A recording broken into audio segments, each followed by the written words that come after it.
This is a very sentimental story for me, and I've finally decided to share it. I don't recall the date that we moved into this lovely little house in the more suburban area of Baton Rouge. From the best I can remember, we were still unpacking a few weeks later when the haunting began, or at the very least started for myself and my siblings. I was alone at the time, in my room, not in the house, playing with my toys, when I felt a presence in the room with me. I looked up and scanned the room, finally resting my eyes on a girl standing in my doorway holding a cat. Even after all these years, I can still remember what she looked like, barefoot and wearing a yellow sundress. She smiled at me, with her turquoise eyes seeming to sparkle with cheer. Now, I wasn't afraid. There was nothing to be afraid of.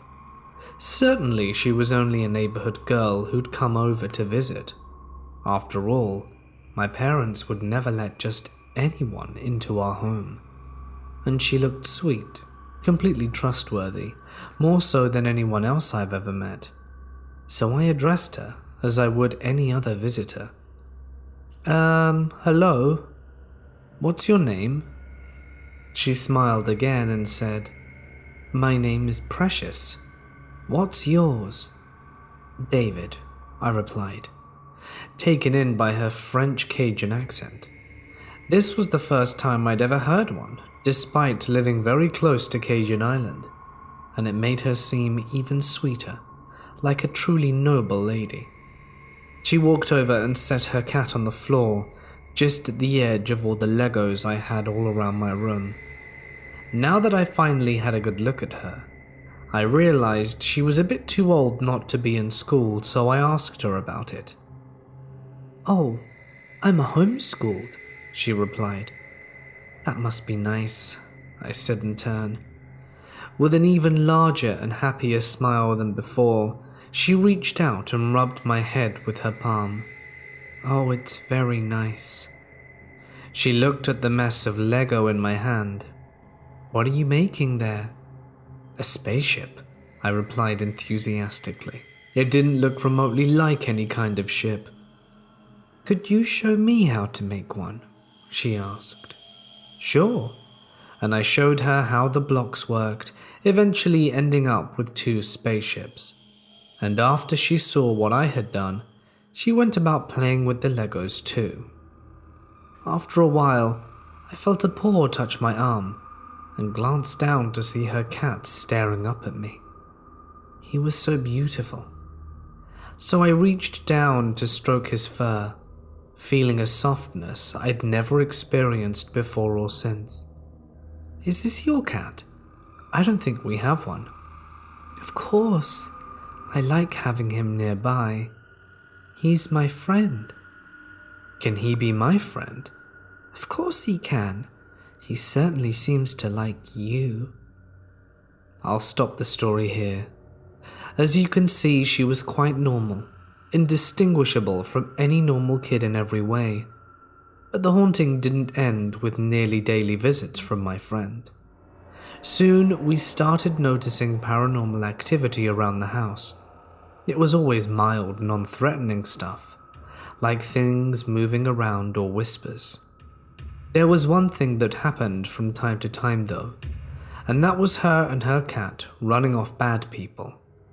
Whenever someone came in who was scummy in any way, lights would flicker, or they, the visitor, would see a cat staring at them, its face scrunched up and hissing, like it was getting ready to rip their face off.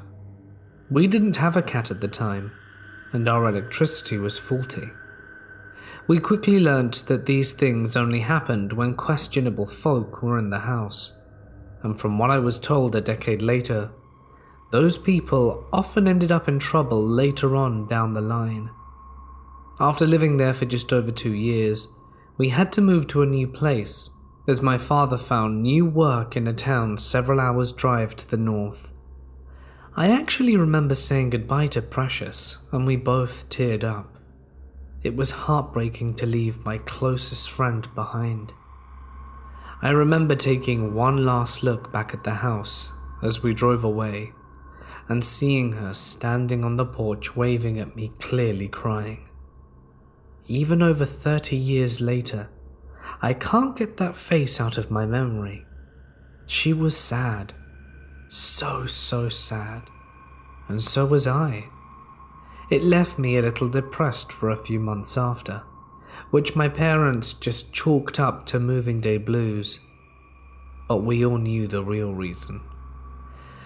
But over time, I stopped thinking about it, and finally moved away from that day emotionally. It would be over 10 years later before I really put much thought into her, not because I no longer cared, but because the memory still hurt all those years later, all the way up to today. In a casual conversation with my mother one day, while my siblings were at school, as I was skipping classes to help pack up for yet another move, the benefits of being a smart child. And I brought her up. I remember my mum smiling, and she explained that Precious was a spirit. I'll never call her a ghost, due to the way that people feel about ghosts. She was not to be feared, but loved. Needless to say that after hearing this, I cried. Now, not only did I realize that I had abandoned a very good friend, but I had abandoned a friend who would never be able to seek out new friends and would have to deal with whomever moved into that house. I felt wrong for a few days, but eventually decided I'd do what I could to go back. It's been far too long, and life has kept me too busy to even entertain the idea of searching out that old house. Right now, I'm busy getting ready to move into a new place, and I've already started working on figuring out how to go back. It'll take some time to save up the money and track down the exact house, let alone get the owners to let some random man into their home. Now, well, I just hope she remembers me and will come back when I visit. I would even like to try and get her to come home with me, so that I could introduce her to my kids and give her a nicer place to stay. But right now I have a mortgage, so even my greatest, closest friend will have to wait until the day that I am available. Believe it or not, that day came closer than I expected, and I made the trip down there to see what I could see.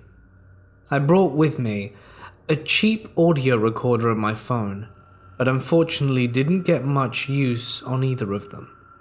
In my excitement, I forgot all about my phone. I understand that without evidence, all of this means nothing, but I felt that I should share what I experienced. The house was a mess when I got there. Most of that particular suburb had become a bit of a slum. Druggies had been using the abandoned homes as a place to squat. Luckily, my house was relatively untouched due to the spirit inside, I suppose. I felt bad that Precious's home was being used that way, but I soldiered on and entered the house, finding that it was indeed a mess, but that the mess was also pushed to the side with clear walkways. I found my way to my old bedroom, and to my surprise it was almost clean. And that's when I felt it. You know the feeling you get when an old friend you haven't seen in a while calls you out the blue, and you get that excited feeling. Well, that was me. I spun around and didn't see anything, so I called out to her. "Precious, are you there?" I felt more than I heard her answer.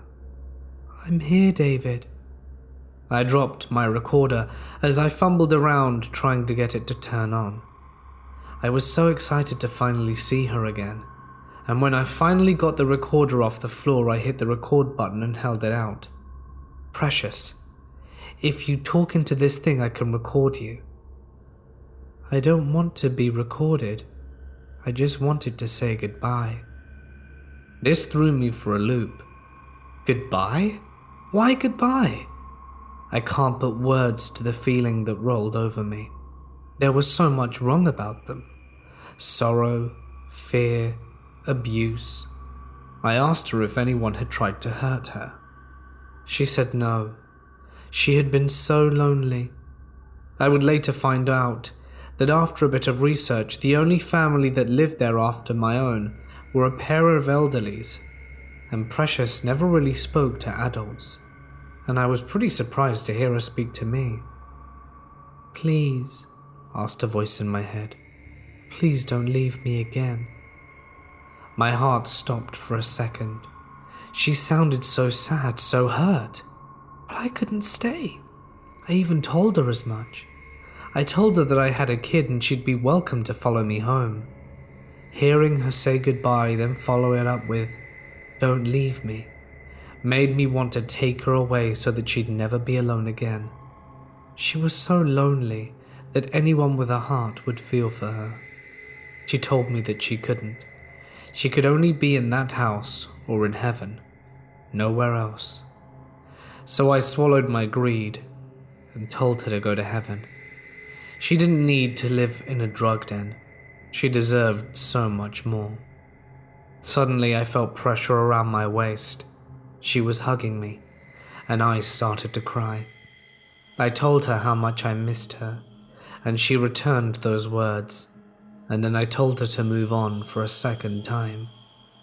She asked if I could stay. She wanted so much to have a friend again. 30 years alone had taken its toll on her. I explained to her that I couldn't. I had to be at work the following day and take care of my child. She released me and stepped back.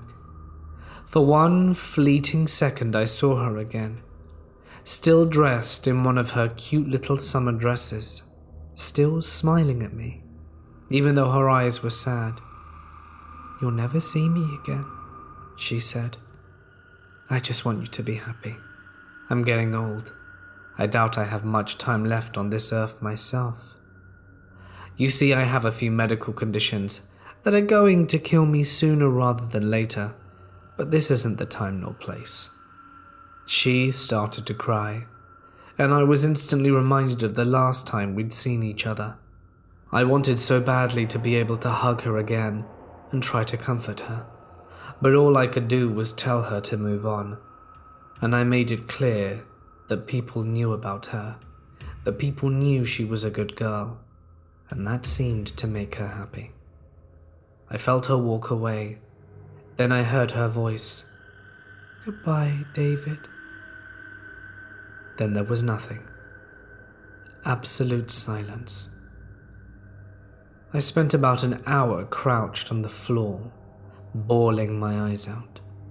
I'd abandoned my friend, and she had waited so faithfully for me to return. And now, she was gone. It hurt more than our first goodbye. It hurt more than every other loss I had in my entire life.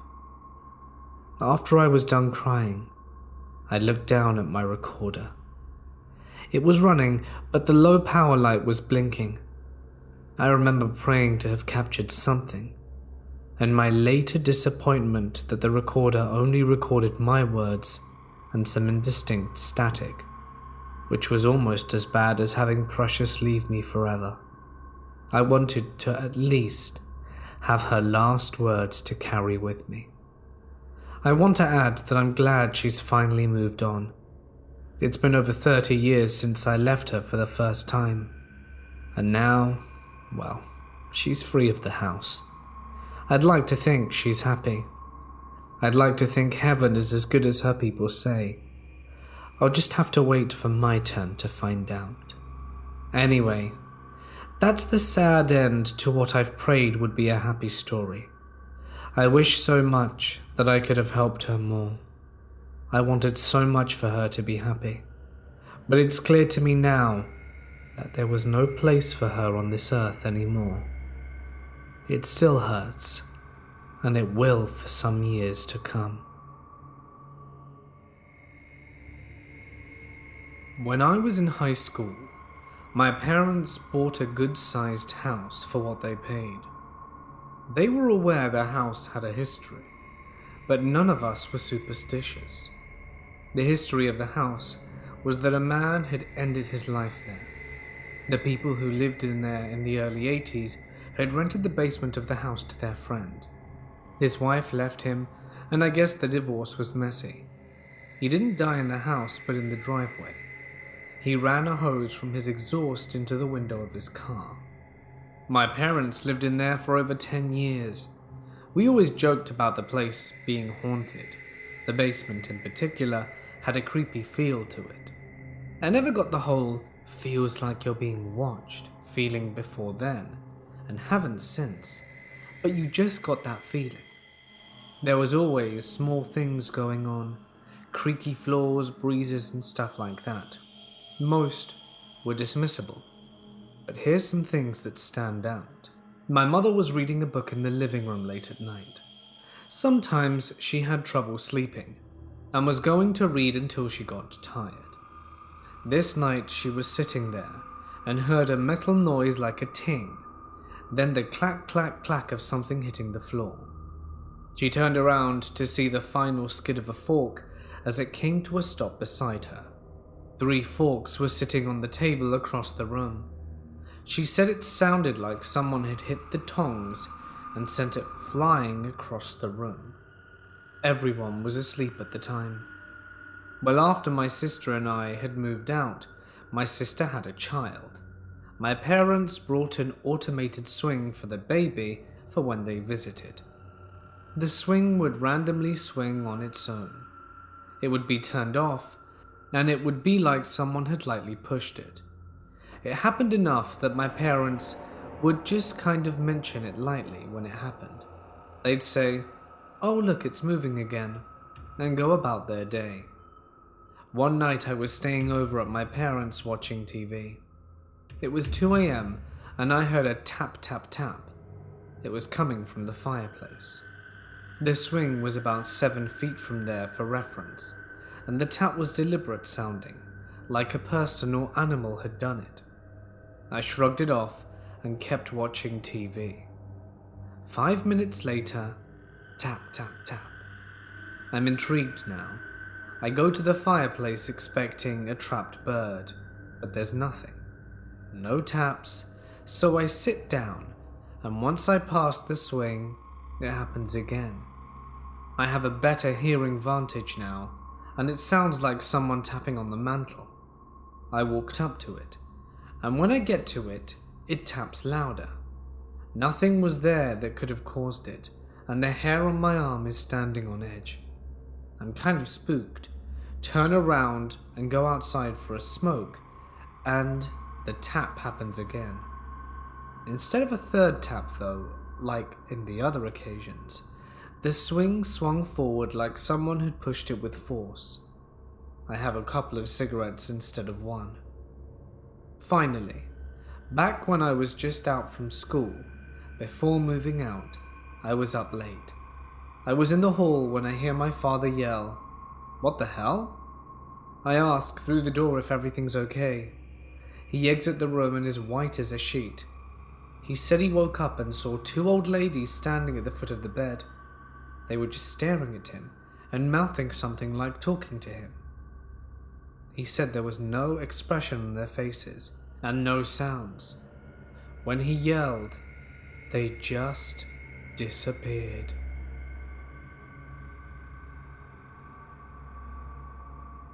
My dad used to work with someone who sent these pictures to him. He says that the guy was a hunter who was using cameras to see wildlife in the area, and was so freaked out by these pictures and other strange occurrences in his house that he wanted to sell his property. It was very strange. Something interesting about these pictures is that apparently there was an ATV accident in these woods and a young woman was killed.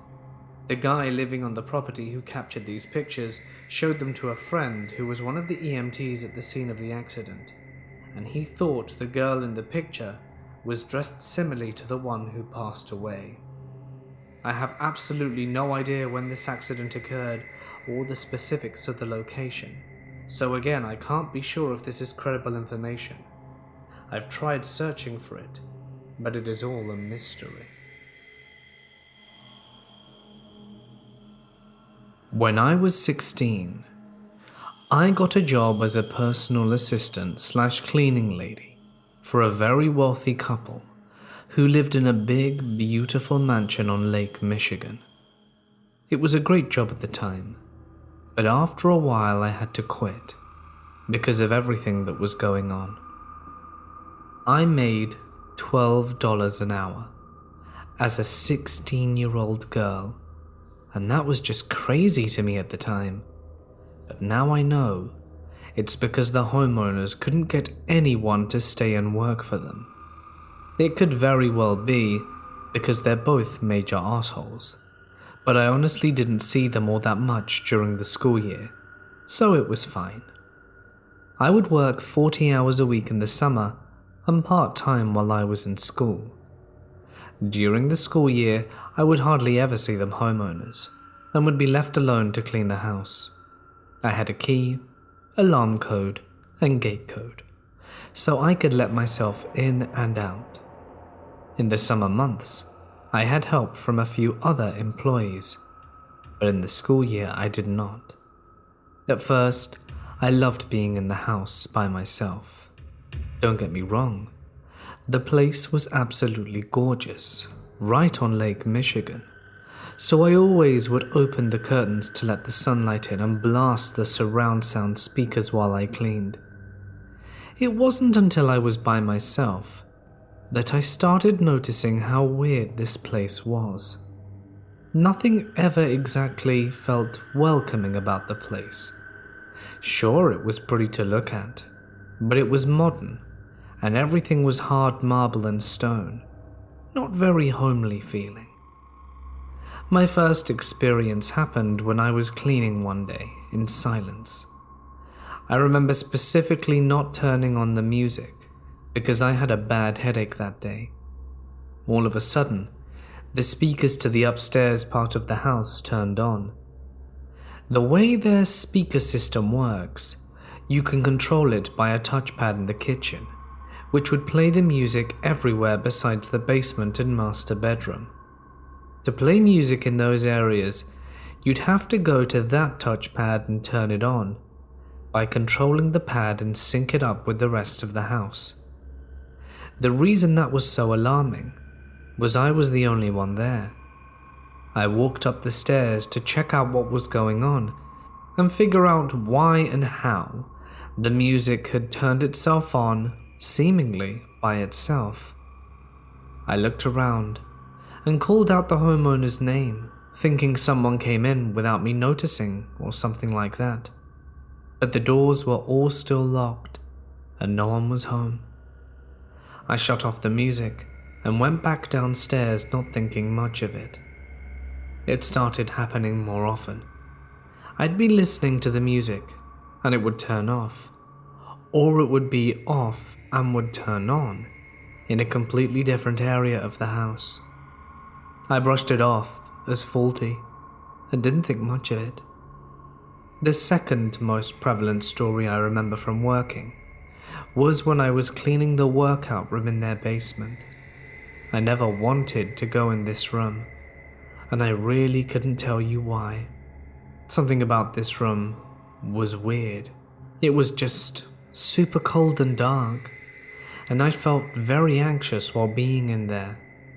I definitely tried to avoid it, but my boss would get mad when dust would build up, so I forced myself to go in there once a week to tidy up.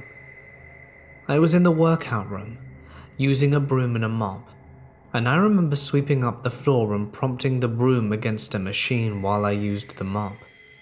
Suddenly the broom fell over, hitting the wall, the baseboard, and the floor as it fell, causing 3 distinct knocks. What I heard after scared me so badly, I refused to go back into the room by myself again. Immediately following the knocks made by the broom falling, 3 knocks responded in the exact same pattern the broom fell. But it was coming from inside the wall. I know what you're thinking, but no, it was not just an echo. It was not a scared animal. It was knocking. Deliberate knocking. I was completely alone in a big, quiet house in the middle of nowhere, and someone was knocking back at me from inside the wall. To this day, I have absolutely no explanation for what I experienced. Lastly, this was the first and only time I have ever seen anything paranormal with my 2 eyes. And I know this time, it's not me being paranoid or crazy, because I was with a coworker who saw it too. Sometimes, my boss would rent out her guest house, and we would clean it before the guests arrive. So this guest house has a glass hallway leading from one main area of the house to another. I was cleaning the glass while one of my coworkers, Bob, was standing next to me. Just then, I catch a glimpse of what looks like a boy in a blue shirt running by. I turned my head just as Bob turned his, and he asked if I had seen it too. Those are the craziest things that happened. It was nearly 6 years ago, and will always haunt me.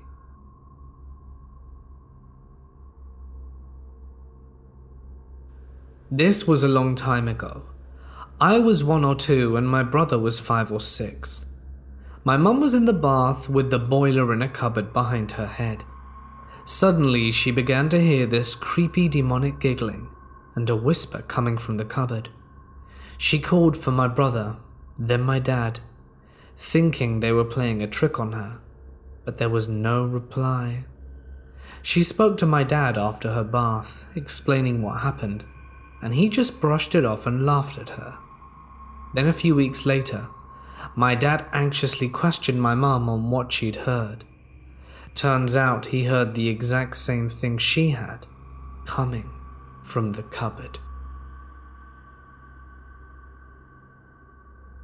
I grew up in a house that was creepy as hell. Everyone saw shadows move, everyone lost things, and everyone heard voices in that house. People who had never heard the stories about it would come into the house for the first time and comment on strange things. One night during the summer, I'm laying awake on my bed trying to fall asleep, but I can't. It's too hot, and it feels weird in the room. I'm on my right side, then my left, then back again. This whole time, my brother is singing and tapping in the bunk above me. Finally, hissed, I reach up to push up on his bed. I could do this in retaliation when he was loud. As I roll onto my back, I feel a hand through my mattress. It started at my neck and swept down my back, pushing the mattress as I went. It scared the ever-living crap out of me right there and then, and I never did figure out what that was. My house has always freaked me out at night. I'd always hear my computer chair creaking when no one was in it. Sometimes cabinets would be open. Whenever I would sit at my computer, my back would be facing a window, and I always got the creeping sensation someone was watching me. When I got that room remodeled and added a door to my backyard in that room, it only got creepier. Late at night, I'd hear small taps at the door. Of course, I looked, and nothing would be out there, so I started ignoring it. But one night over the summer, while it was storming, there was a tremendous thump against the door. I ran to check it out, but wasn't able to see anything in the rain. The next day, the grass outside my door had been ground up as if someone were jumping up and down in it. In my bedroom, sometimes a quick flash of light would come through my blinds. I started folding them up, and it stopped though. I sometimes just feel unsafe when I'm alone now.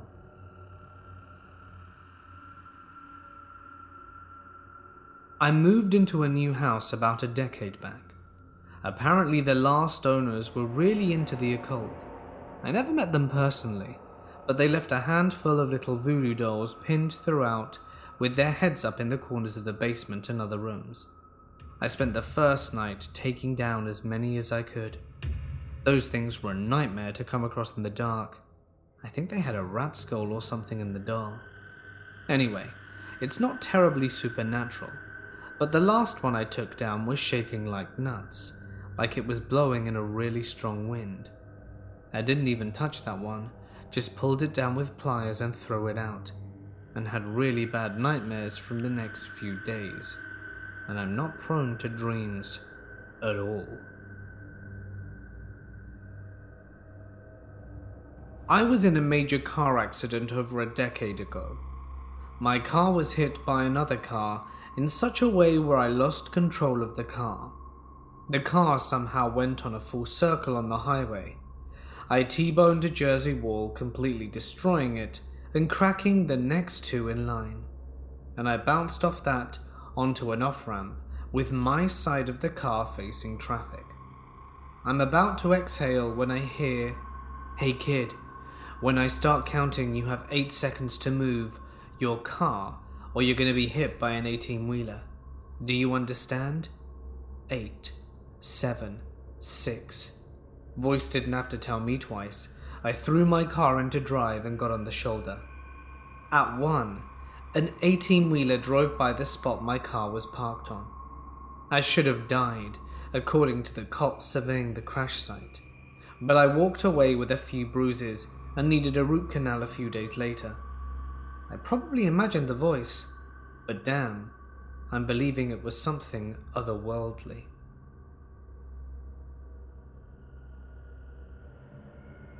Years ago, I fell asleep on my mother's living room sofa. She was already in bed, but my brother was out somewhere. Sometime in the middle of the night, I awoke to see someone standing over me and covering me with a blanket. It looked like a man wearing a bandana. I assumed it was my brother, but thought it was strange for him to be wearing that. The next morning I asked him about it, and he said he didn't even come into the living room when he came home, and it wasn't him who covered me. My mother also denied doing it, and no one else was in the house that night. I didn't really find that creepy until a while later, and reported the exact same thing happened to her. Apparently there was a ghost in that house that wanted to make sure people were tucked in when they fell asleep on the sofa. I guess it could be worse.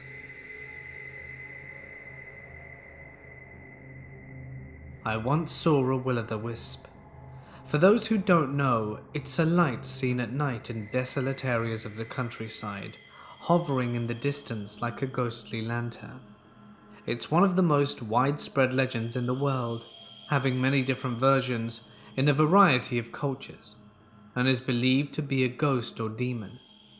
Scientifically speaking, the most plausible explanation regards to the decomposition of certain chemicals in a corpse, often cattle, that creates phosphoric acid which can create a light.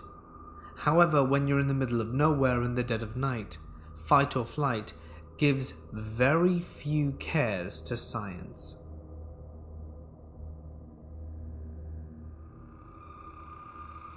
Before I was born, my dad's older brother had drowned in a river a year or two prior, and he was driving back home to the family farm, which is about 20 minutes out of town. On the way back between the city and our farm is where his older brother was buried. He was driving home after a night out, and he said he could kind of feel himself start to fade into sleep. He was driving past the cemetery where my uncle was buried, and he heard a voice say, "Man, I'm tired." He immediately perks up and looks over to see his brother sitting in the passenger seat of the car before he sort of fades away. He said he was wide awake after that. I've never known my dad to lie in my entire life, so I'm very inclined to believe him. We've talked years later about other times we had seen certain things in the house I grew up in as well as that, but we couldn't explain it, nor some of the other things.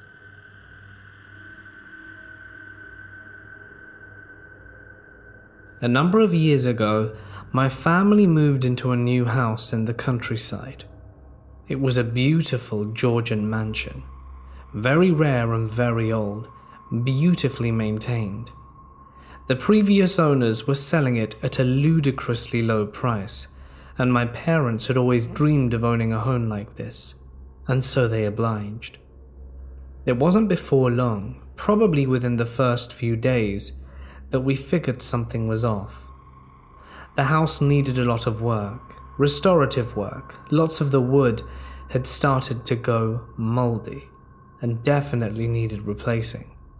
The previous owners obviously didn't live here, and as such, it had deteriorated considerably.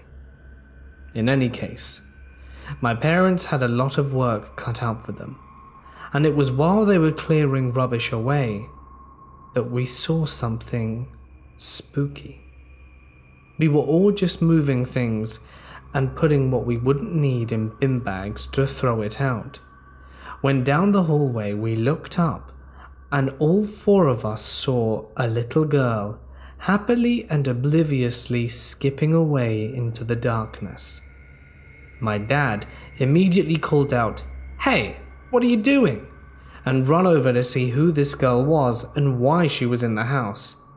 His assumption was that she thought this house was still abandoned, which it no longer was, and was trespassing, despite the fact there were now cars in the driveway.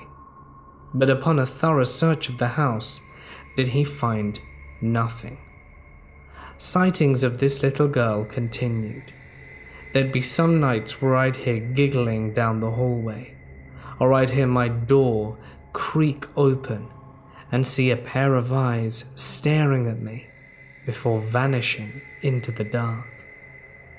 Every one of my family members was afflicted by the curse of this little girl. Her infernal laughter, the fact that she breathed behind your head and when you turn around she wouldn't be there.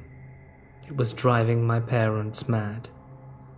They tried to get in contact with the previous owners, but they had moved out of the country, and my parents were starting to see why. They did some local research and didn't find a lot about the house. But about 4 months later, when my mum was digging up the garden, did she unearth something unexpected. She found a shoe, and as she was pulling the shoe out of the ground, did she see that it was attached to a skeletal leg. The police were called, and it turns out that she had unearthed the remains of a small girl, probably no older than 6 to 8. This was a terrifying discovery. We paid for a casket and gave the little girl a funeral. Only after that did the activity truly die down. Not altogether though, just slightly minimized. As time went on, the activity nearly completely stopped, and we almost forgot that we had a ghostly inhabitant in our home. The house, as it turns out, was a lot harder for my parents to do than they originally thought. It needed so much more work and money than they were prepared to invest, and sadly had to sell the property and take a loss. I was glad to no longer be the plaything of some spiritual girl from the 5th dimension. The next house we moved into was completely ghost-free, and that's the way I think I'll have my life from here on out. My ex worked in a kitchen in one of the oldest universities in the UK, Oxford. Being a little bummed that he had to work a few days while I was visiting, I cruised around town solo, and would then come to meet up with him at work when his shift would be ending. On one day, I showed up a little earlier because I had to pee like crazy, and though I could just use their bathroom, he let me in, showed me a little twisty staircase, and said that the ladies is down there, and rushed back to work. Being more than a little stoked to being able to explore the downstairs of an ancient building, I was like, cool, and headed down. I located the ladies' room, and then proceeded to do the quickest pee of my life. It was totally inexplicable. The feeling in this beautiful little Victorian bathroom was horrific, really oppressive, like it wanted me to get the hell out of there. It was also freezing, but I just didn't know that it was English architecture. Anyway, I just noped right out of those stairs and hung around the back, waiting for him to sign off. Later that evening, I casually asked how it was working in such an old building, like if he had ever found it spooky in the evenings, and he said, no, not really. He was looking at me though, kind of like he knew, and asked why I was asking. And I said, oh, the bathroom was just really creepy. And he said, yeah, my mate went down there for a leak once and saw a lady with her back turned to him in the bathroom. He was like, oh crap, and backed out, apologizing profusely, thinking he went into the ladies by accident. But once the door closed, he confirmed he was in the right one. It struck him that the woman he saw was wearing really old clothes, like at least a few 100 years back kind of outfit. Kind of freaked out, he opened the door again to tell the woman it was actually the wrong toilet, but she was gone. Important things to know. When I go out into my tiny backyard, I can see directly over to a home care center. There is also a forest near me, with a main courtyard that is said to be haunted by 3 ghosts. It's actually really pretty, and have stood there since. I live up north in Denmark, but the building I live in is from 1958, so it isn't that old. There once was a cellar, but it's covered now. We've had the place cleansed twice and it's helped, but I'm sure that the thing is back. Anyway, the night of the 6th of August 2017, me and my then 22-year-old sister, I myself was 15 at the time, were home alone. When we got tired, we went to bed. My mum said we could sleep in her bedroom. My sister fell asleep before me, as I have trouble sleeping, and it doesn't help that I'm a paranoid person. Well, I just laid with my phone when I heard the sound of glass set on the table. My mum always drinks Pepsi Max, so I assumed it was her. Our table was made of marble, so it's also quite a loud sound. Not long after I heard that, the sound of our toilet door locked. I messaged my mum and asked her if she came home earlier than she planned. She said no, and asked why. Oh, I just thought I heard you, I responded. You see, we have 2 floors. Me and my sister were occupying the top floor, and not more than 10 minutes after, I heard the sound of small children's feet running through the corridor, but I didn't hear anyone go up the stairs. It needs to be said that our stairs squeak a lot, so I would have heard.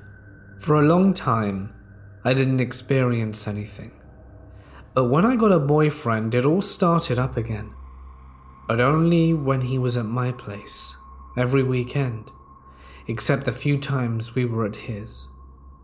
While I slept, he took my computer and looked through my pictures, but he found something that made him upset.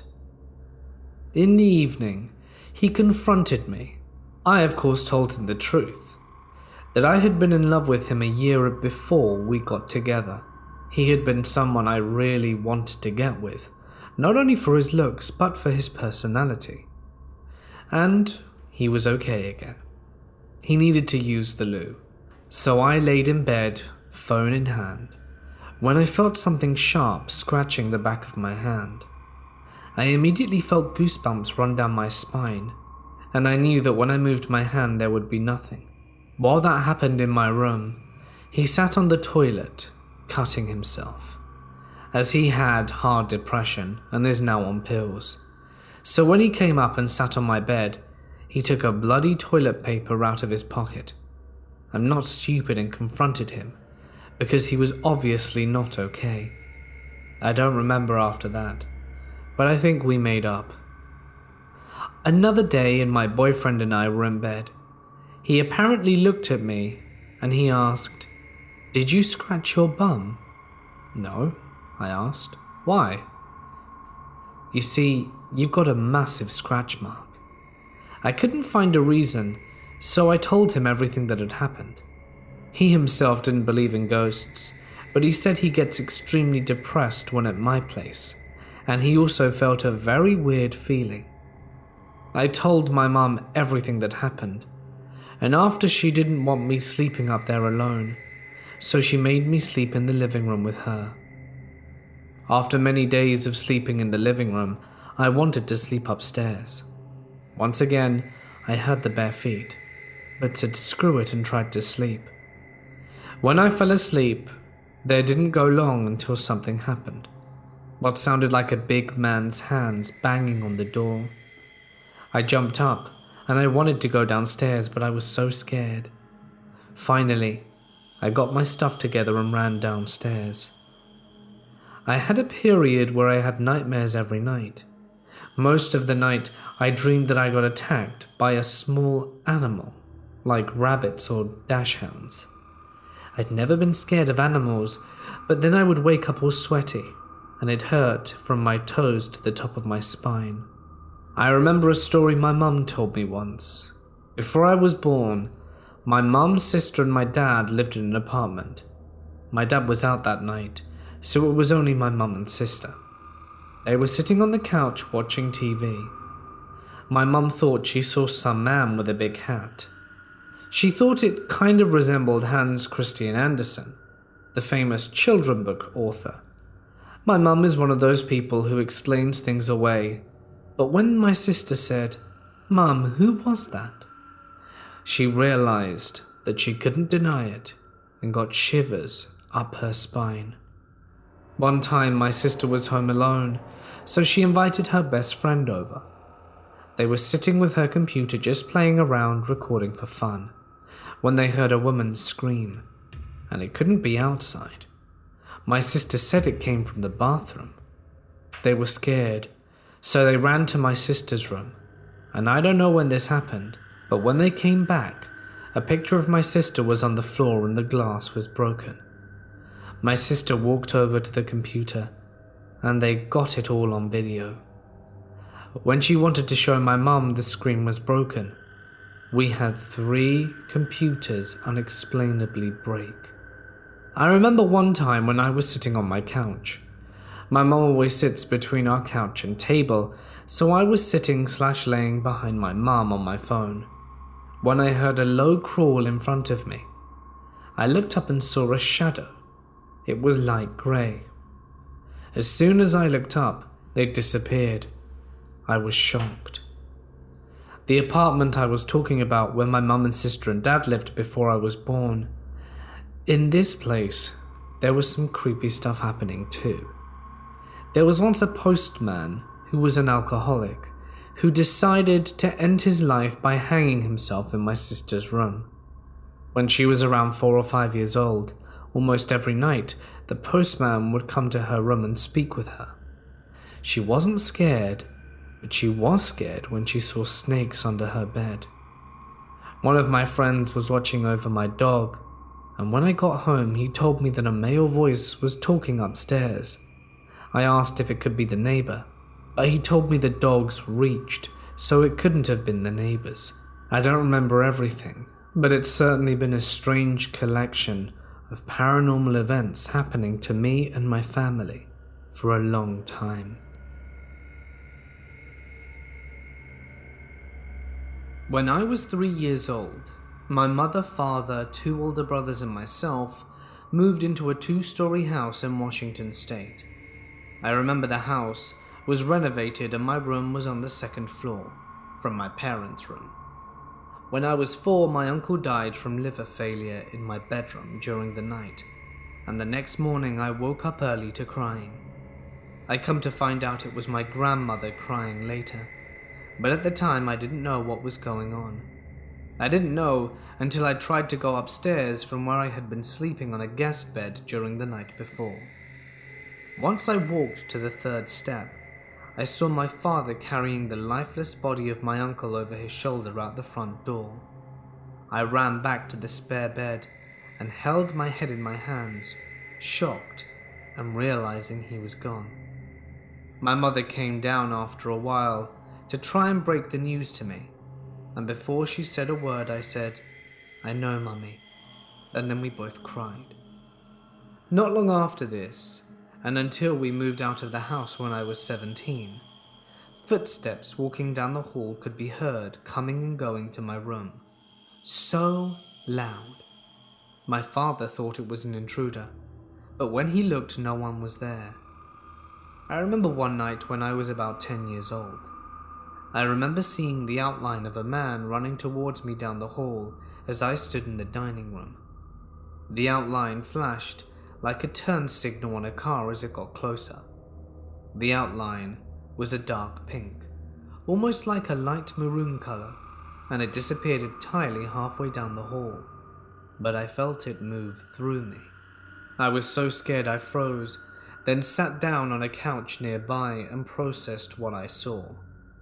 I don't remember that night much, but I know the hallway still scared me, and I felt like I was being watched intently by something, and the feeling would go away once I crossed the threshold of my bedroom and closed the door.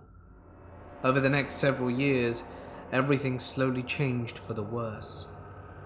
After my uncle died, we inherited a few things from him. One of them was a flexible blanket-type game board, with one side being a backgammon board and the other being a Ouija board. The planchette came with it, and as far as I knew, no one ever used it. It took many years before my father found it, and being a Jehovah's Witness and having something like this considered devilish, he burnt it. I remember the black smoke emanating from it. It was thick, and the flames, what little they were purple, or at least I thought they were. I was 8 or 9 when this happened, and even though we had our problems as a family, after that board was burnt, everything began getting worse. My father was never fully the same in the house. He was abusive and would nearly black out in rage when he and my brother would fight. I remember instinctively trying to pull my father off my brother after he knocked him on his back while in a chair during an argument. I never knew what to make of this, but when he knocked me back and he was about to hit me with a closed fist, I remember his eyes being a dark red. He stopped, his expression changed, and he stormed off into his room from that point on. And he never got that angry with my brother again, at least not as far as I know. I know it was something possessing him, tormenting our family, as I had seen and felt something dark in that house. I never liked walking around that house, and the only place I felt the safest was my bedroom. My bed was my sanctuary from a lot of things. Not all the abuse, but some things that could hurt me, as my uncle haunted that room for years. I knew it was him, as his energy was always soothing to me. I remember a few times I would be too scared to sleep, or couldn't due to insomnia, and when I wasn't sleeping with my stuffed white rabbit, its arms would move in the dark, as if he was making it dance to calm me down so that I could sleep. All the abuse I endured in the house finally stopped when my parents divorced, and we went our separate ways and sold the house. I am now 30 years old, happily married and living in another state, and I still occasionally dream about that house. Mostly nightmares. I now know the house is haunted, but not by my uncle, because I crossed him over when I was in my 20s and could defend myself from the supernatural. No, what's there now is dark, and I know a portal is still open there. I just hope that someone notices it and knows how to close it properly.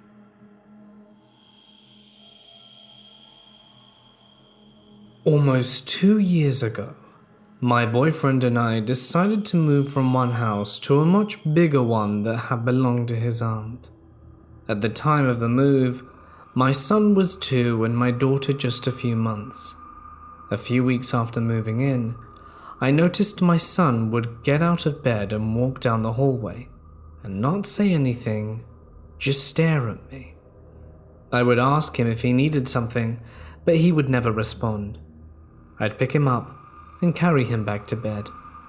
I assumed maybe he was just sleepwalking, since I also used to sleepwalk as a child. One night he wakes me up, and he's all in a panic, trying to get me to follow him into the living room. He would just keep randomly repeating, "Come on, Mummy, come on." So I get up, and we walk to the living room and the TV's on. It's just a static screen, so there's nothing playing, and he's staring at me with a very blank expression. I assume he's sleepwalking again. I ask him if he turned the TV on, and he said no. And when I asked him if he could turn it off and show me how to do it, he couldn't find the power button and got frustrated that he couldn't figure it out. The TV I had at the time is made a little weird. The power button is located on the back side of it to the right, and I assume it wasn't him who turned it on if he didn't even know how to turn it off, not to mention that he's 2. Fast forward a few months, and I'm in the kids' playroom sitting on the couch with my son, who fell asleep on my lap while watching a movie. I heard movement in the kitchen, so I get up to see if my boyfriend was awake to find no one there. It felt weird, like I was being watched, so I go back to the playroom and grab my son to put him in the bed. Over the next few weeks, I keep hearing people walking when no one is awake.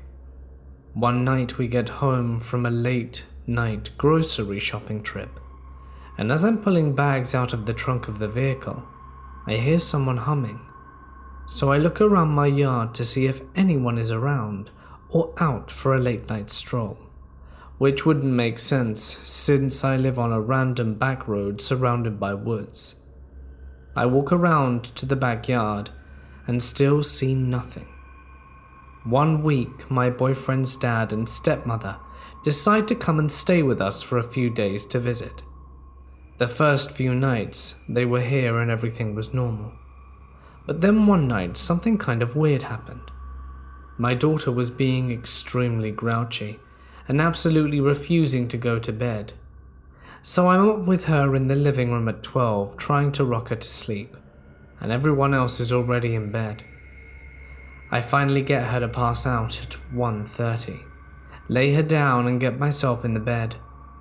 I climb under the comforter and pull out my phone to scroll through the internet and hear something like someone crawling into my room on the floor around my bed and over to my boyfriend's side where he's asleep. I'm a little creeped out because I know it's not my daughter. She can't get out of the crib on her own. Then I think maybe my son is up, trying to sneak out of bed, but I'm still too nervous to look over there. So I get up and walk out the room to peek in on my daughter and make sure she's still asleep, and then go down the hall to my son's room to see if he is still soundly asleep in bed. I get back to my bed and try to play it off, like I had probably just imagined it and needed sleep. The next morning, everyone's in the living room drinking coffee and just talking, and I look over at my boyfriend and ask him if he heard anything last night. He said no, he didn't wake up last night, but his stepmom chimes in with, "I heard you in the living room at 3 a.m. Does the baby usually keep you up that late?" I told her it wasn't me. I was already in bed. But I heard the baby banging around on the walls and moving toys. I assumed you were still up. I told her it wasn't us and that we'd already gone to sleep at that point. And now, currently, I keep having the dreams of myself laying in bed at night and a figure of someone just walking in the room and standing over me, only to wake up and realize it was a dream. Discomfort for sure, and I don't really have anyone to discuss this with, nor do my boyfriend's family have a belief in the paranormal. But I just really want to speak about it with someone, because it looks like I'm crazy.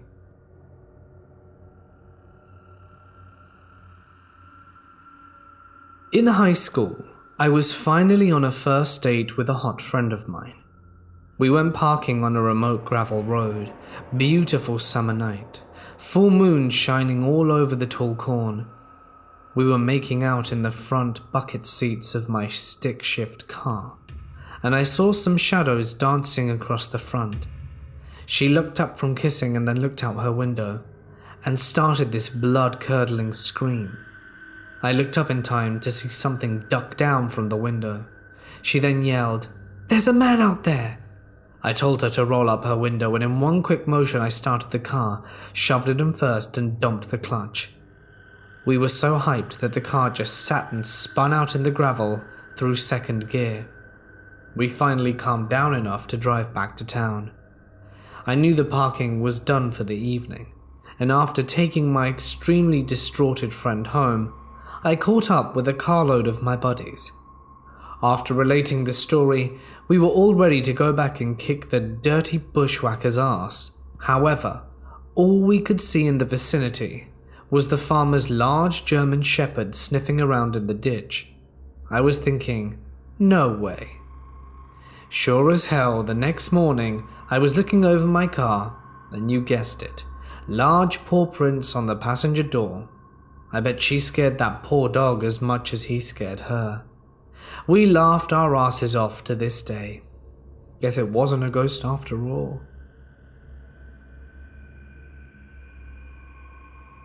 It was a brand new house. My parents filed to have it built how they wanted it, and finished it in 2001. We got all moved in, and of course everything fit perfectly. After the first month is when things started happening. I was only 7 at the time. My first experience was my mum's, where she would walk out of the room and the TV would turn off, and she would come back in and it would turn on again. But with our old TV, you could hear the piercing buzzing sound shortly after it turned off. Later that week, she heard the volume turn up with one particular song. One of them was her favorite song, and that's how she picked up on it. The first sign she thought there was a ghost is when she set my 1-year-old sister on the bed while she was crying so that she could change. As she turned around, she heard a very clear female voice consoling her, claiming she specifically said, "It's okay, honey, it's all right," in a very motherly way. She passed it off as thinking what she would be saying to her if she weren't having to change. But my sister had calmed down. Then one day while in the kitchen, the TV was turning off and on again, and she got irritated and said out loud, "Okay, if there's someone in here, give me a sign." And not a second later, the cap off the milk jug screwed itself off and fell from the opposite corner to in between her feet. She freaked out and called my dad. My dad's only experience with her is when he saw some wispy shadow thing he described and said it was a girl. She would stand by him either at the foot of her bed or by his side and watch him. One day he woke up to her and finally said, "I can see you," and immediately disappeared. He also said sometimes he saw her walking around and would say the same thing happened when he told her that he could see her. My experience is when I pulled out the drawers to an old dresser. I couldn't put them back in, so I left them out and came back to the clothes scattered all over the room. I tell my mum, she goes into my room and says out loud, "You can look, but at least put them back." Left the room, came back in later, and the clothes were put away neatly. My older sister's experience is the most interesting. She was cleaning my room because I was too young to do it properly, and I had one of those big brat doll things that could blink and shake her head and had huge feet with a yes and no on them and can talk and was my favorite toy. My sister watched it as it picked up, flew across the corner of the room and landed at a 45-degree angle on its head. Obviously at the time she explained it like this, and she ran screaming, and my mum comes inside and the volume of the radio turns up when she saw she was screaming. We've done research on the piece of land we own, and no one in the neighborhood has had experiences in their house. Turns out the whole place was a Civil War plantation, and our house was in the epicenter. I've had some weird things happen to me in my life, and after moving out of a house where there was an incident involving black magic, we got the government quarters in a society that was exclusively for the families of individuals working in the forest department. It was a cheerful place unlike the last, and there were many kids around my age. My school was close, and it was a well-knit neighborhood with friendly people. So much so that I was able to trespass into anyone's house and they wouldn't mind. It was still one of the best places I had lived in, because more than anything, it was adventurous. There were tall ashoka trees all around, many kucha houses, and an aura that was hard to beat. This place had an old world charm. The only unconventional part about the place was my house. It was of older times, probably built around British Indian era, and had a unique architectural style. The front hall had a flat roof, while the middle portion was raised in a dome, and at the very end, near the washroom and beyond, there was no roof.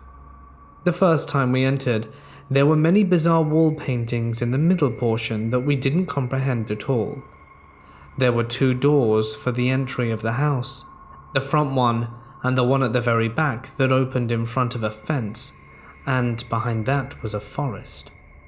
There was a blackened dead tree across that had been the victim of lightning.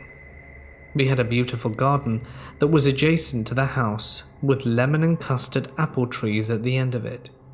It was our storehouse, and we didn't know who lived there before. The caretaker didn't tell us much other than the person moved somewhere else. Still, we didn't want to take any risks and had a holy ritual performed on the property before we lived there. It was an interesting place. I made new friends, and we used to play in the society compound all day long after school. The forest office was in the society itself near the main gate. The place was surrounded with rocky terrains and forest. As kids, we explored a lot, and I often saw soldiers from afar marching around behind the terrains. There was another forest office in the compound, which was old and closed forever. It was locked, and the old office almost in front of my house, at a diagonal distance, was built on an elevated stage. It had high walls and a rotting structure. It was a home to many mossy outgrowths, and it had no roof either. By the side of it was a burnt house that had been abandoned. Nobody went there. It was instructed by the temple priest and his wife, as there was a black dog that lived there that had gone mad. We used to obey that, as it was near the forest, so poisonous snakes and monkeys were a daily sight, and we'd gotten used to it. The monkeys came every evening at 5 o'clock, and I had some really funny incidents with them. One day we were playing cricket near the old office, when an older boy played an aerial shoot to the building. There was no roof, so the ball went in, and I was sent to retrieve it. I climbed on the edges of bricks that were jutting out of the terrain adjoining to the office, and entered from above. It was a very creepy place, with a deadening black smell all around. I found some bones lying in the trash, probably left by dogs. I came out, went about my business, but there was something off. The next day in the morning, my mum came to us as we were talking about some news. She had a dream last night, where she saw a lot of buried treasure in our house. It was in the back wall of our storehouse, and also there was some voice that guarded it. She saw someone digging there in the dream, a faceless man. We all went into the garden and opened the storehouse, and the wall at the back was put up again. Someone did try to break it down. It wasn't painted and was mere bricks and cement, albeit thicker than the other ones. My mum didn't proceed further.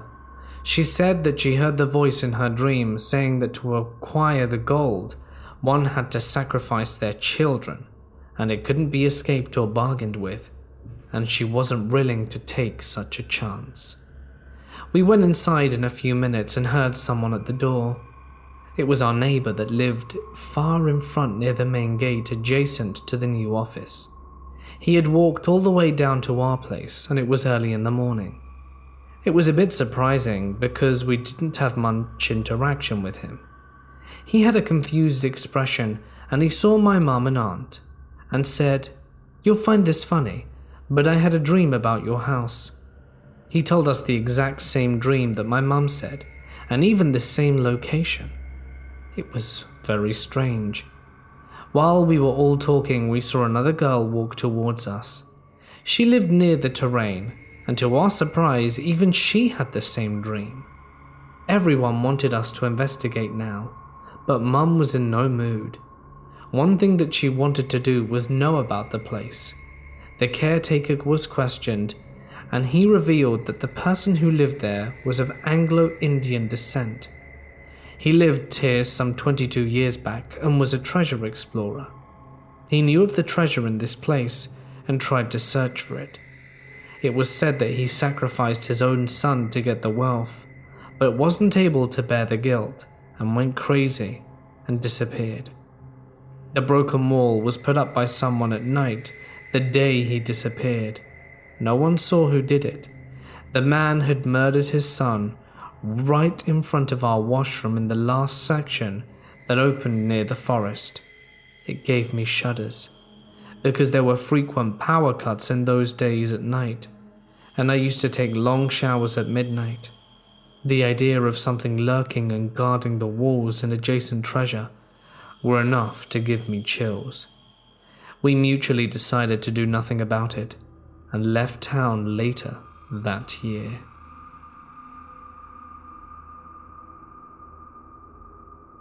So in Mexico, some homes have their hallways open to the front/backyard, and mostly old design now.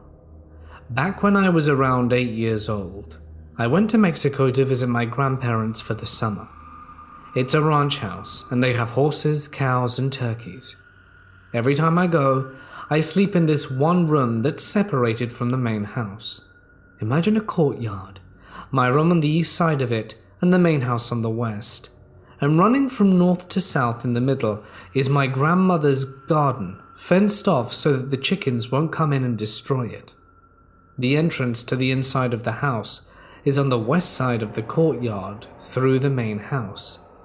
It had a heavy wooden double door, and one night before we went to sleep, we usually pray, and that night, my cousin did not want to teach me about a certain prayer. So I got upset and wished him bad things. At 3 a.m. we wake up to the sound of a horse walking on cement. I look out the window that's facing the courtyard and it's dark. For a second, I thought the horse got out of the corral, but the dogs would have been barking. The noise of the hoofs stomping on the cement got closer, and all of a sudden we see 2 red dots moving while the horse is walking, and we jump under the covers and start praying. The next morning, I asked my grandparents if they had heard the horse walking sounds. They said no and asked why, with an "oh shit" look on their face. I told them that we heard a sound as if a horse were walking inside the house in the courtyard. "Ah, the legend," they reply. According to her and the town, there is a trail in the mountains just a few hundred feet from where my grandpa's home is that is not very traveled, because, as they call it, it's the devil's trail. He roams about on it with his horse occasionally. So yeah, I'll never forget that. The legend might be false, but the sound of the horse walking inside the house and seeing red lights move in the dark is real, as 3 of us witnessed it. This happened when I was in Cub Scouts. We were on an overnight trip to an old naval destroyer and submarine. But we were sleeping, and of course I had to wake up. I thought I heard something like one of the doors opening, but it could have been just my imagination. But after, I looked to my mother to see if she was okay, because I was scared, and then I swear I saw an orb float in front of her. I then freaked out and covered my head with my sleeping bag and passed out.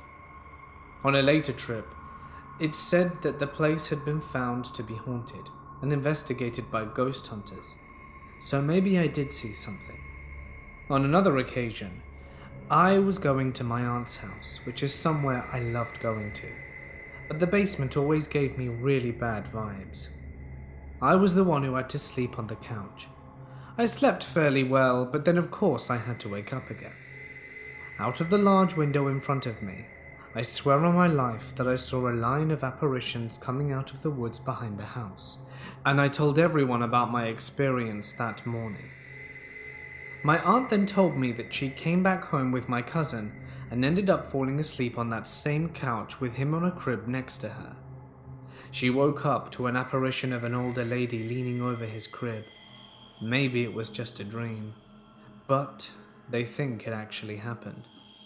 Oh yeah, and for added creepiness, there's a pet cemetery next to the house. This last incident is a little shorter. I had just finished taking a shower and was walking towards my room to get dressed. My room is at the end of a dark hallway, but when I looked at my door, I saw an apparition of a younger lady. She was looking at my door. I got scared and ran downstairs, and when I finally got the courage to go back upstairs, of course the apparition was gone. This happened in the early hours of a fall morning. My boyfriend and I had to sleep in separate bedrooms, as the mattress in the room we were using previously was hurting his back. It's important to note that in these rooms, they are next to the porch, so someone could knock on our window, for example, which is exactly what happened. My dad startled me when he came up to the window. He was trying to scare me, obviously, and he said, "What are you doing?" So my dad succeeded in scaring me. I know he's obviously come to pay a visit, so my boyfriend, who heard him as well, and myself, walked the small distance in order to get to the front door. We open it together and are greeted by no one. We look around and call for him, but he doesn't reply. So that's when we start getting weirded out. We assume he must have parked towards the back, so we walk off the porch, down the sidewalk, through the gate, down the side of the house to the garage, which is located in the back of the house a little ways away, but is closest, so we would have been able to run to the garage within the amount of time it took for us to open the door. There's no dad and no truck. We think that maybe he's hiding on the other side of the house or parked outside the gate, but that's very unlikely, as we would have heard him. So we resort to calling him. "Hey, where'd you go?" I say. He replies, "What do you mean? I'm at home. Linda took my truck to work." Linda works a few hours every morning, and that was indeed the case. She was out. After a little bit of arguing, I tell him that I just heard him outside my window and to stop messing with me. But during our conversation, Linda pulls up to the house and he gets her on the phone, and she confirms that she was out with his truck. He tries convincing me that it was other people, but I'm telling him I know what he sounds like and looks like. The weirdest thing is, my boyfriend heard it, and I saw and heard him. I have no idea how to explain this. How to explain that I saw his doppelganger. Has this ever happened to anyone? Or does anyone have any ideas on what it could have been? I'd love to hear your thoughts. My flatmates and I moved into a gorgeous house 2 months ago. Roughly 2 weeks in, we started hearing bootsteps in the hall and on the front porch. We are in close proximity to the neighbors, but I doubt it's them we're hearing at 3, 4, and 5 a.m. Since moving in, I feel like I'm being watched when I'm in the shower. Just over 2 weeks ago, I was laying in bed watching videos on my phone, when I felt something tugging at my charger cable. We don't have any pets, and ever since then things have gotten progressively worse for me. I hear muffled voices outside my room at night, and I've checked them out on plenty of occasions, and there's no one there. And I can't hear anything from the neighbors either. On a night that I find myself home alone, i.e. without my boyfriend, I tend to have quite explicit dreams, though never with my boyfriend, and I wake up feeling guilty. If I'm at my boyfriend's though, they're always about being chased or messed up houses with traps and not being able to get away. When I'm home, I wake up with bruises that were not there before when I went to bed. I had one on my inner thigh, both. Some on my upper arms, just blotches of bruising. I know I can be clumsy at times, but I know if I've hurt myself. I pulled an all-nighter just over a week ago to do some work for a website that's launching soon, and I saw someone's head and shoulders around the corner from the dining room at about 5:30 to 6 a.m. Only one of the flatmates was awake. I asked if it were him, and he said it wasn't. Last week, I went to pull the lounge curtains because there was glare on the TV. I had my door open to air my room out because I'd been away for a few days. I saw the palm of an androgynous hand waving at me. I told my flatmate, and he said that they were going to check it out. We stepped into my room, and we were instantly freezing, breathing fog and all. It doesn't feel like my room anymore, it just feels wrong. That night, I decided I was sleeping on the couch in the lounge, but come roughly 5 a.m., just as I was drifting off to sleep, I hear something tapping at the keyboard.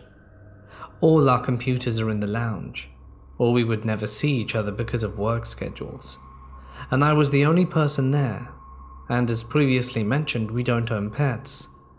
My computer was off though, so I couldn't see anything. However, it was staying on at night with a blank document open. All of this means I'm having a lot of trouble sleeping. And then just now, I heard 4 rather heavy raps at the window. I really don't want to look, and I'm not going to. I know there's something wrong in this house. So things at the new house have still been going on, and in some respects are picking up. The other day I left my phone on my desk while I went to the bathroom. When I returned, I noticed that my phone was half removed from the faceplate.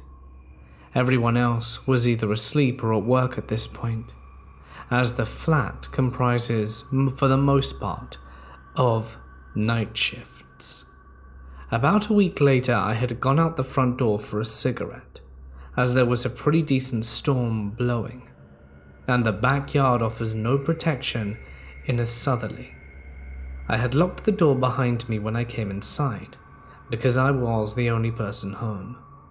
Just over an hour late, I heard the front door open and close, and I went out to greet whichever flatmate had come, thinking that someone had finished work early. But I couldn't find anyone in the house, and the front door was now unlocked. About 4:30 the following morning, I was sitting at my computer in the lounge when my right shoulder got very cold.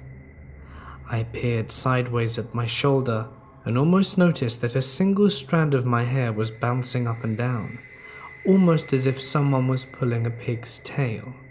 I spent a few weeks away from home, and last night was my first night back in the house. At 1 a.m. today, I went to go to the bathroom before going to bed.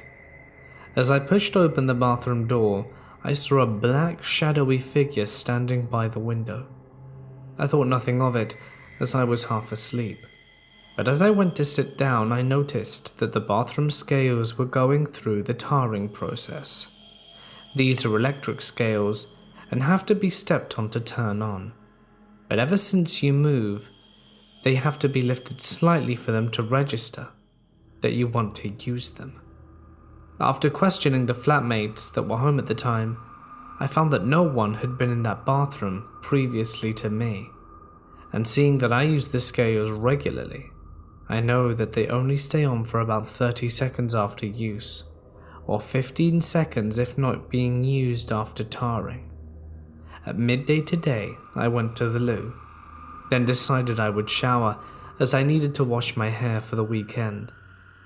I went to get my towels and hairbrush from the sleep out, and when I came back, I went to turn the door handle to quietly close the bathroom door behind me, so as to not wake up my flatmate in the next room with banging doors after his graveyard shift, only to discover that the bathroom door had been locked. I'm thankful I hadn't completely shut the door behind me, not even 5 minutes previously, seeing as it was only he and I home. I hadn't worried about locking the door while using the loo, and also while I was showering, I noticed that a leg to the onesie that was hanging on the back of the door was sort of jerking around at odd intervals, but none of the towels or my gowns, which were also hanging on the door, had been moved at all. The weird dreams are still happening, albeit less frequently, while I was at my sister's place. This place still feels terrible. I sleep with my light on, and documentaries playing on YouTube on my phone. But thankfully, I haven't woken up with any new bruises in the last few weeks. My parents built their house several years before I was born, and the lot they chose to use had a house that had long since fallen down on it. When building, they had to fill in the old well, and while digging the foundation, they found old plates, cups, and bottles, some of which they've actually kept in their china cabinet. In the 20 years that I lived there, strange things would happen around the house. Household items would go missing, later to be found elsewhere. My father told us that he heard someone talking upstairs one night when he was there alone. Lots of odd and weird things. I became very familiar with the creaks of doors, stairs, and floors in the house. The strangest thing that happened to me was one day when I was there alone. I heard someone walking across the floor upstairs. I was so familiar and in tune with the sounds of the house that I could actually pinpoint where the steps were coming from, and I could tell that the steps were getting closer and closer to the stairs. Then I heard the top stairs squeak, and then the fourth step down make a noise. It had a very familiar thunk. Then the sixth, then the eighth. Whomever or whatever was upstairs was now coming down. I knew for a fact that I was there alone, and the hairs on my arms stood straight up, as they are this very moment just remembering it. I was really close to getting up and running out, but I wanted to see who or what it was. When the footsteps finally hit the bottom, I was completely still, staring into the hallway where the footsteps led to nothing. But you know that feeling when you're being watched? That's what it felt like as I stared down the hall. It felt like someone was staring back at me. But there was no one there. My mum would joke about a poltergeist in the house, maybe a child who used to live in that old house that once stood on their land. And after that moment, it wasn't a joke that I found very amusing anymore. My parents' vacation house was haunted by my grandfather, who died 2 weeks before I was born. Until I was 12, we made a shrine for him. But that's a long story, and the shrine did the trick. Anyway, my latest and really most compelling events have been in my own house, though nothing has happened lately. A few years ago, I was home alone, sitting at the dinner table having lunch, when all of a sudden a painting flew off the wall. It was above our keyboard and landed a good 4 feet from the wall. Nothing else in the house moved, and we lived in Nevada, where earthquakes are rare. I'm from the SF Bay area and lived in Humboldt, Colorado for 8 years. I know earthquakes. I've never seen my dog bolt up the stairs so fast. Then a month later or so, I was getting ready for bed. My significant other was asleep, and I hear a bang from the bathroom. We have glass doors on the shower, and he keeps his toothbrush in there, so I figured the cat had knocked it over. Well, because it's a cat. I look down, and the cat is standing by the bedroom door. Somehow the toothbrush flew across the shower hard enough to make a very loud noise, and we found it in the tub after. Weird.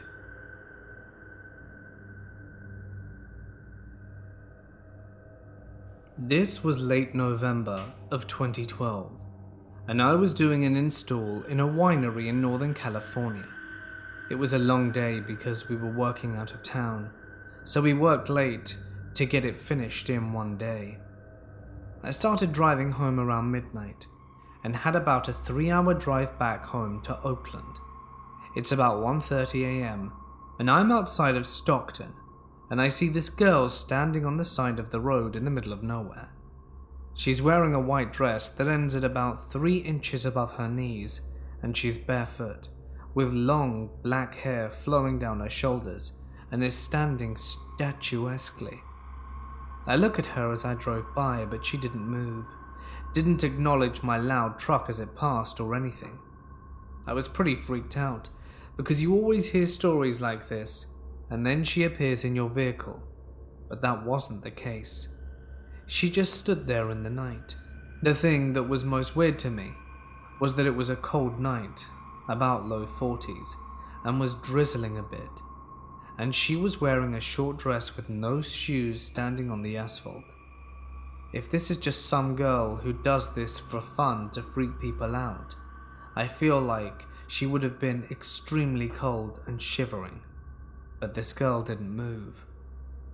After I got home, I was still thinking about it and searched Ghost Girl outside of Stockton, CA, and found a bunch of articles and stories about the East 8 Mile Road Ghost Girl, and most of the descriptions fit what I saw to a T. I never went back to the area because I moved to another state shortly after, but I want to travel back there to see if I can find her again one day.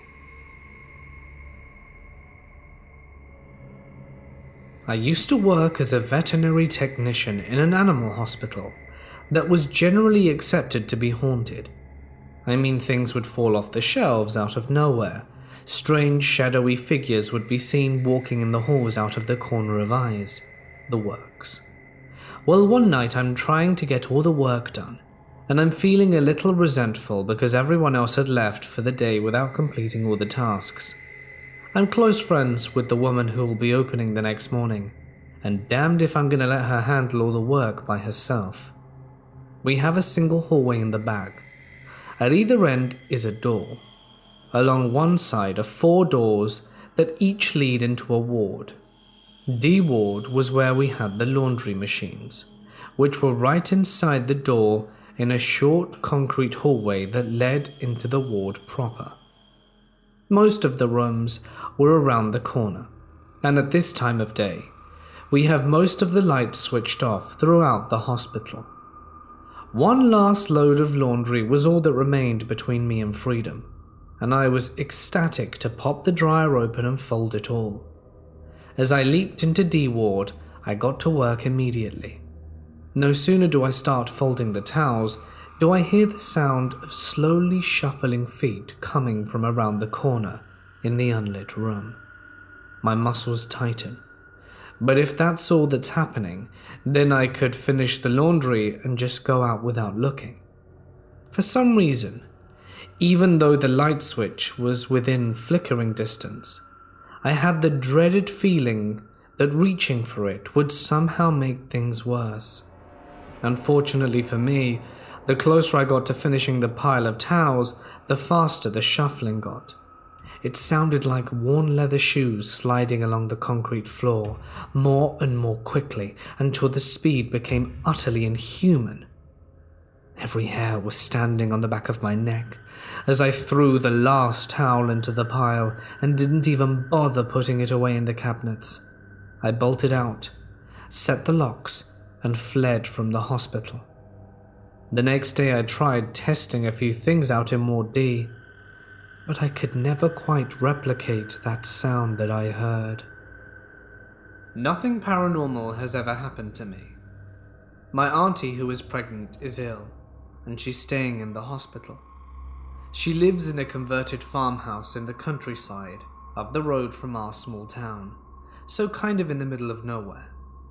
Her boyfriend has been staying with her for the past 2 nights, as they need someone to mind the house while they're away. My uncle, my sister, and me have been staying over to watch the house. Tonight, my uncle is visiting my auntie in hospital, so he left me and my sister home alone to mind the house. I'm 19 and she's 15. I was in the box room where me and my sister had been sleeping. I just finished my college work and was eating a salad when I heard my sister on the landing. I knew she was talking to me because I heard her say my name but couldn't hear exactly what she was saying. I went over to the door and I was about to step out of it when I heard her ask what was taking me so long. Confused, I walked onto the landing and saw that she was standing outside the bathroom, and I could also hear the shower running. I asked her what she was doing, and I saw her jump out of her skin and turn to look at me. She looked really confused and asked what I was doing. I asked her what she was doing outside the bathroom with the shower running, but she looked at me in confusion and said that I turned the shower on. I told her that I'd been in the room for the last 2 hours doing work, and I literally watched her turn white and run up to me. I asked her what was up, and she said that she was downstairs watching telly when she decided to go and have a shower, but she already heard the shower running with the door closed, so assumed that I was in there. She peels through the gap in the door and saw the shadow of me moving around behind the glass of the shower. The glass is tinted, so you can't see any figures of the person. She then started telling me to hurry up, not realizing I wasn't even in there because she knows I take ages in the shower. After she told me this whole story, we both ran downstairs and onto the landing. We just didn't say anything and pointed to the bathroom, and it freaked me out so much that we just ran down the stairs. We haven't gone upstairs since, and are just huddled in the living room with the TV on full blast. What the hell is happening?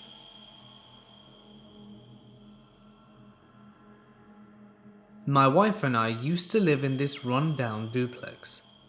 Through the front door was the living room connected to the kitchen, with a hallway that went out to the rest of the rooms in the place. One night, I was walking back to our bedroom and looked up to see a man with a faint blue glow wearing one of those old-time railroad outfits. I could see him in my peripheral, but when I went to focus on him, he was gone. Now, this is really unsettling for me, because my grandfather had died not too long prior and he used to work for Frisco. So I moped back into the living room, thinking that I was just upset with having lost him and that my imagination was playing tricks on me. Well, in walks my wife from our room down the hallway, and she's a shade paler than usual. I ask her if she's alright, and she just kind of shakes her head.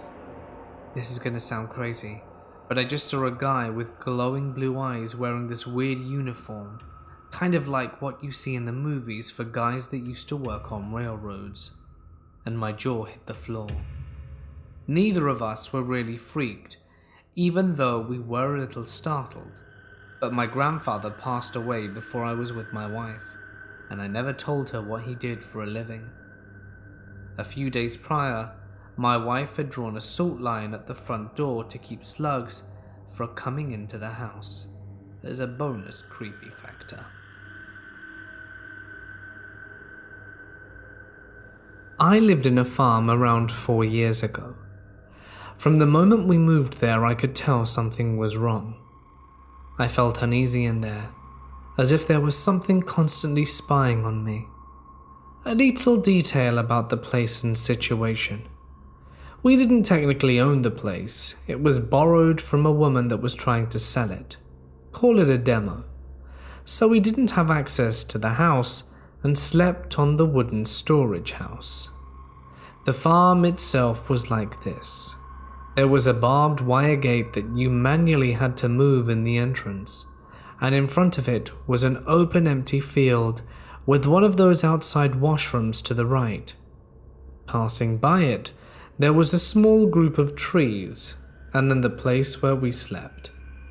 Passing that was the actual house to the left, and then the forest. In the forest entrance there was a tree with a ripped plastic bag tied to its branches, meaning the bag had been tied there for a while. It was still small, and people used to do that here to make marks or something. And right in front of it, there was a mound. Someone buried something there. I moved there with 4 dogs, plus the dog that already lived there that we took care of. Our routine was to wake up at 5 a.m. to go to the city, so I could go to school and my parents could go to work. The first night we stayed there, I noticed my room was the only one in the entire house that didn't have a lock, and I couldn't sleep because of the weird feeling I had, and I stayed up all night and slept on my way to school. Then things got weirder. The door started opening at night. I dismissed it as the wind.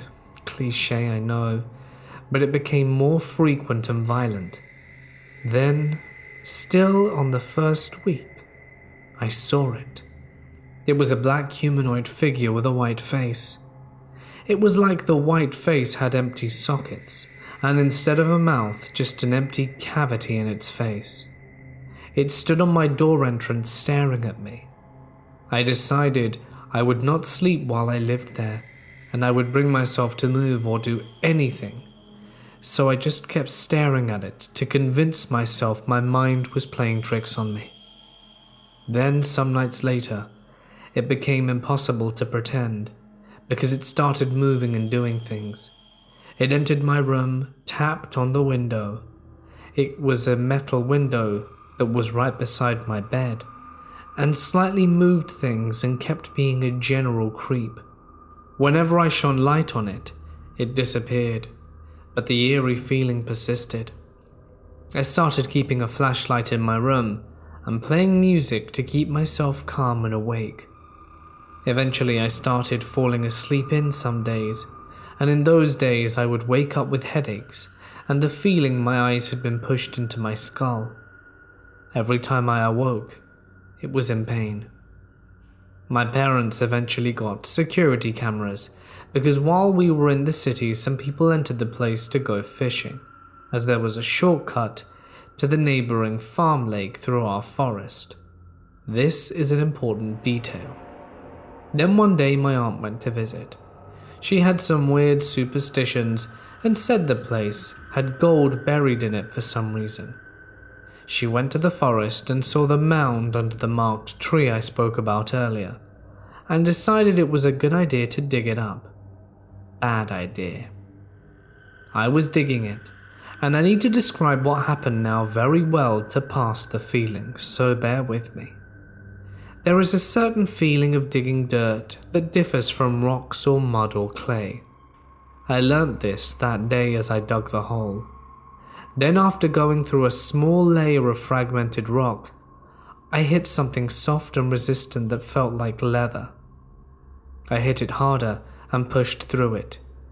Immediately after it, there was something hard with a complex and detailed shape.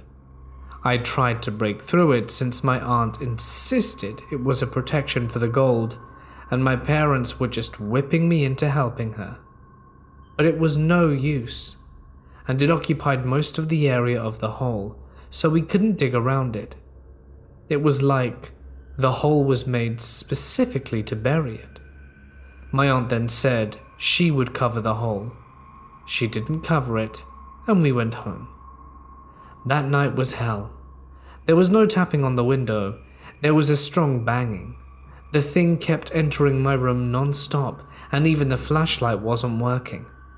I had to stay awake, feeling everything pressuring me.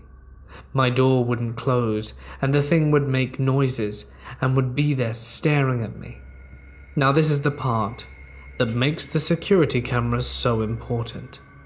They stopped working the moment it all started. There were 4 cameras, one pointing towards the farmhouse, one of them pointing to the washroom, one of them that showed my window, and one that pointed towards the forest. That morning I went to check on the camera footage, and all the cameras had stopped working except the one pointing at the forest. There was only static for the other 3, but that one had a small blur. After that night, it never appeared again. I still couldn't sleep because of fear, but it never actually showed up and things got calmer. We moved out some time after that. I keep thinking about it every now and then. 4 years later, it was too real, and there were things that were noticed by other people too. I especially keep thinking about the thing we hit while digging, and how that night was the worst. I keep asking myself if we found a body, or some haunted object that was hidden. I used to go exploring abandoned places with my friends. The weirdest experience was at this abandoned amusement park we went to. The last time we had been there, a skeleton of a cat had fallen from a ceiling tile inside one of the buildings and freaked out my friend, but I wasn't there, so I didn't know much about that. But this park has a long walk to get to the entrance, and the gate has been bent just enough so that you could step through it at a right angle. So we walk probably a mile across a field to get to the gate and step inside. The first building is some sort of storefront type thing. We walked up to it, and one of my friends notices a light coming from inside, and we all fall silent as he steps forward to peek in. He looks back wide-eyed, and naturally, the urban exploring rest of us go over to the doorway and check out what he saw. The whole wall opposite us was on fire. It looked like it had been lit no less than 10 minutes before we got there, and we straight sprinted back to our cars after that. Freaky stuff. I sometimes have precognitive dreams, like my father dying, only to have him fall off a roof and shatter his pelvis and die almost a week later after having the dream. The one that gets me though is the dream where my girlfriend and I were walking through the streets of New York City. Well, it was a world of white, but one New York City building was in this space. A large crowd with their eyes to the sky. We walked up to them and asked them what they're looking at. Someone in the crowd says they're going to jump off the building. My girlfriend and I look up to see a shadowy figure that we can't make out the gender or race of, but it's human. We see this person walk off the edge, and I cover my girlfriend's eyes and close mine whilst turning my head to the floor. All of a sudden, a voice that only I can hear tells me, "I need to watch. There's a reason you need to see this." I watch as this bottom explodes on the ground, and I wake up. I also wake up my girlfriend and tell her this story and eventually fall back to sleep. The very next day, meaning the morning after the dream, I go to work and the doorman of the building tells me about a girl who jumped off the building. I ask questions, but he saw it and was obviously in a state of shock from the event. I go home and find out it was an old high school classmate I knew. We weren't in the same circle of friends, but we did have some mutual friends.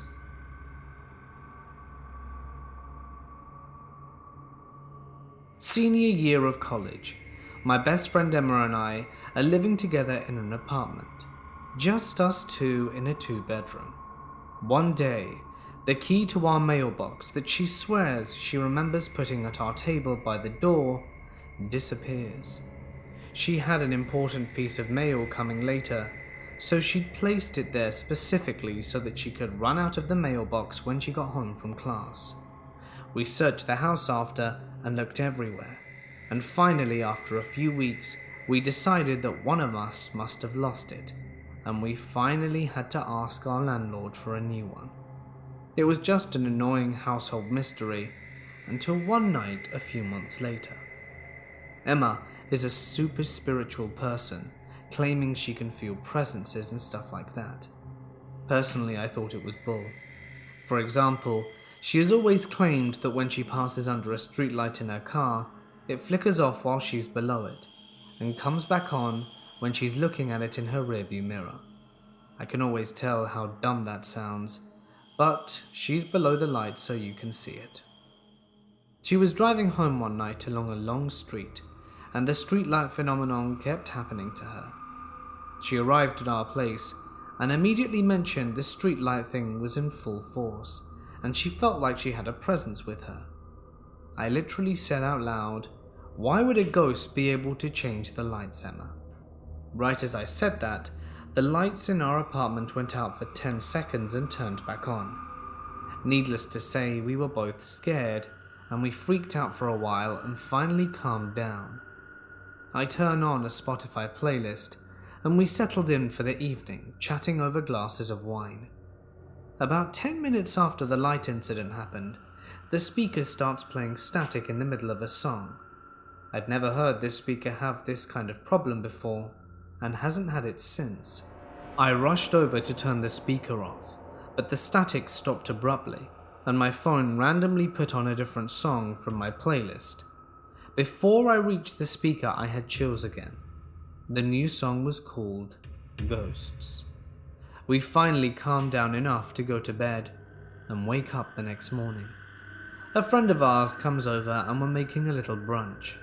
My friend is throwing cinnamon rolls in the oven and asks us, "Why is there a key in your oven?"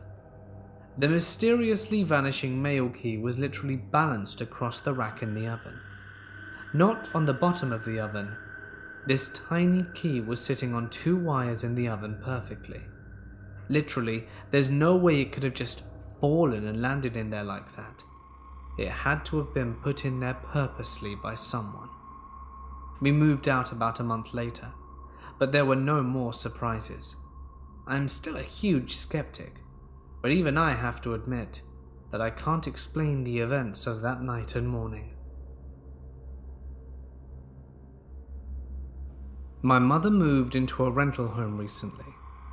I always thought something was off with the person that we were renting from, because they were very quiet and always eyeballing the rooms of the house. After living there with my mother for a few months, here are my paranormal experiences. My parents are divorced, so when I stay at my dad's for 2 weeks, my mother goes to her 40-acre property with my stepdad. Occasionally, I will stop by at the rental house to grab stuff or play computer games. We started noticing lights turning on and off and doors opening and closing. It doesn't happen often when we are in there for a while, but when we come back after 2 weeks of being gone, that's when the activity picks up. A few things happened a few times while I was staying there, and things like my bed sheets being yanked off me while I'm chilling in bed, and my wireless headphones cracking and making weird glitchy sounds that never occur at my dad's house. The sound could be most compared to a modem startup or an old-timey dial-up that sounds a bit distorted. My mother keeps having her blinds tampered when she comes back, and she finds her blind clips on her bed every once in a while, even though she doesn't move them. Her toilet seat occasionally is left upwards randomly, and it's neither me or my brother or stepdad, as none of us are around or even use her bathroom. Occasionally, we will hear commotion in the living room, but when we look in there, nothing is going on and the sound stops. One night, while I was writing my paper for one of my college classes and working on my computer afterwards, a hammer and screwdriver were thrown into the garage floor while I was upgrading my PC components. Shortly after, I heard rustling in the direction of our bedrooms and found mine and my mother's bed sheets rustled up.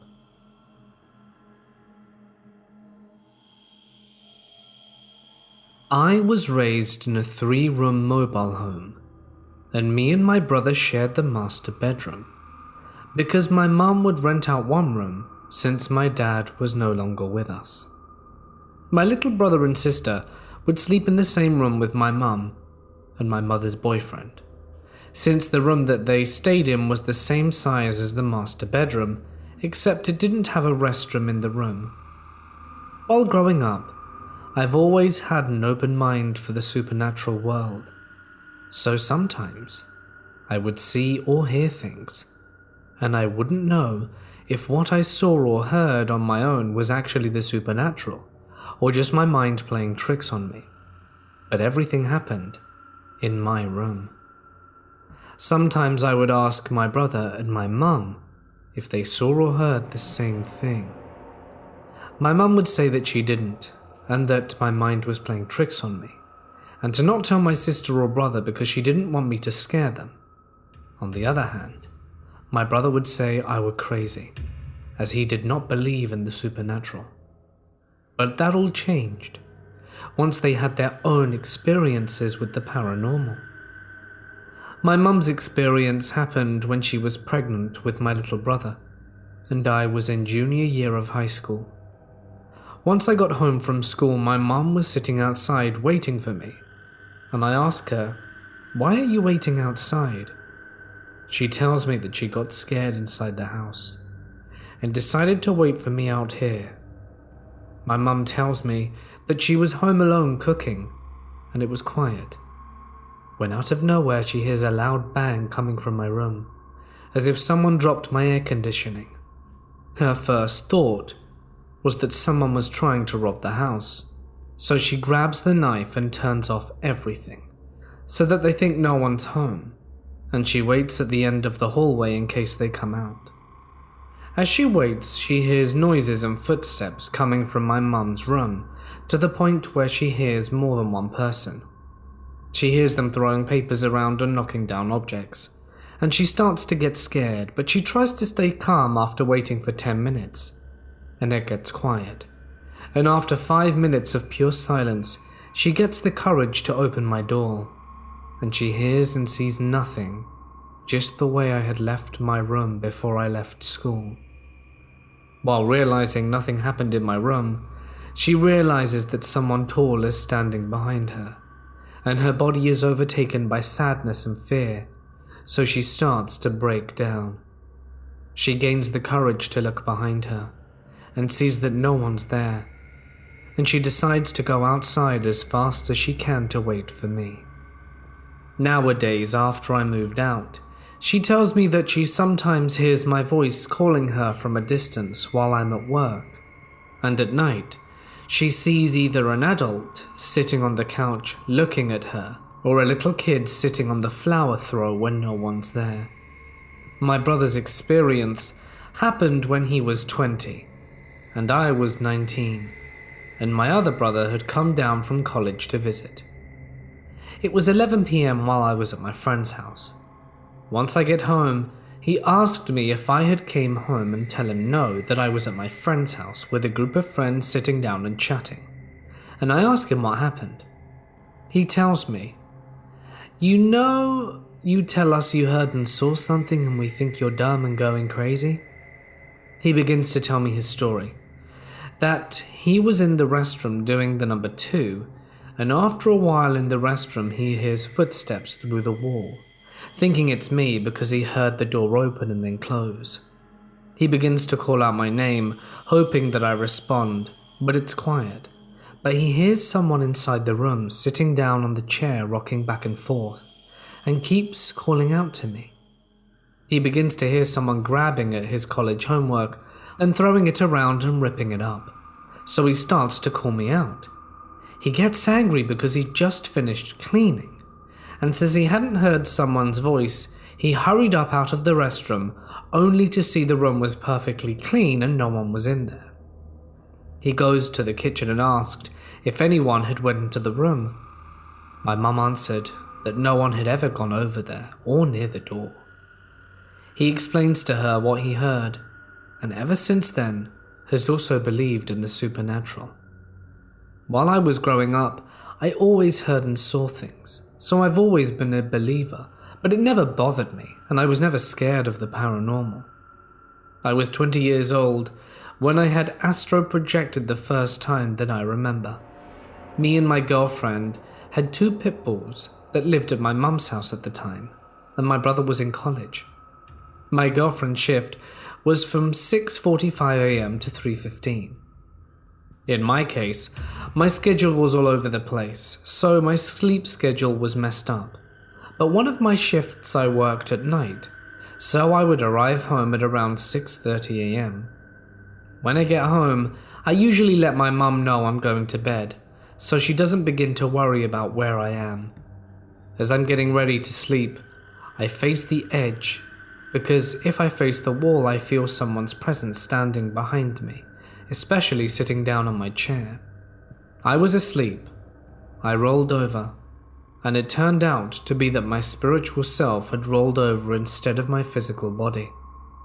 I rolled over and was able to see myself asleep, and the moment my girlfriend walks in and says, "Oh, you're awake," and I ask her, "You're home early? Your manager let you off early?" "Yes," she replies. I look at the time. It's 12 p.m. They would have never let you off this early. She just stares at me and begins to smile, a smile from ear to ear, and begins to transform to her normal self. A long-fingered, long-haired, ugly-looking creature, pimples all over her face. She looked a bit like the witch from the movie Hansel and Gretel Witch Hunters. She stared at me and smiled, but I wasn't afraid. And then out of nowhere, in the blink of an eye, she was face to face with me, grabbed my arm with her long nails going through my skin, and I began to yell out in pain as she just laughed at me. At that exact moment, the dog heard me, or her, laugh and began to bark loudly, and I woke up. The moment I awoke, I was face to face with the wall instead of the edge of the bed, but then felt this presence behind me. And I knew it was because I saw her face to face, and my dog kept barking. Once the dog stopped, I assumed it scared her off, and I took a look at my arm where she had grabbed me, and saw the marks left by her nails. I told my mum what happened, and she believed me ever since her own encounter. Ever since that day, I now sometimes see people, or hear noises even though no one is around me. I used to rarely have dreams about the future, and nowadays I've been having dreams about some of my family members dying or committing suicide, or me being at their funeral, which I hope none of them come true. Usually my dreams about the future tend to end in reality.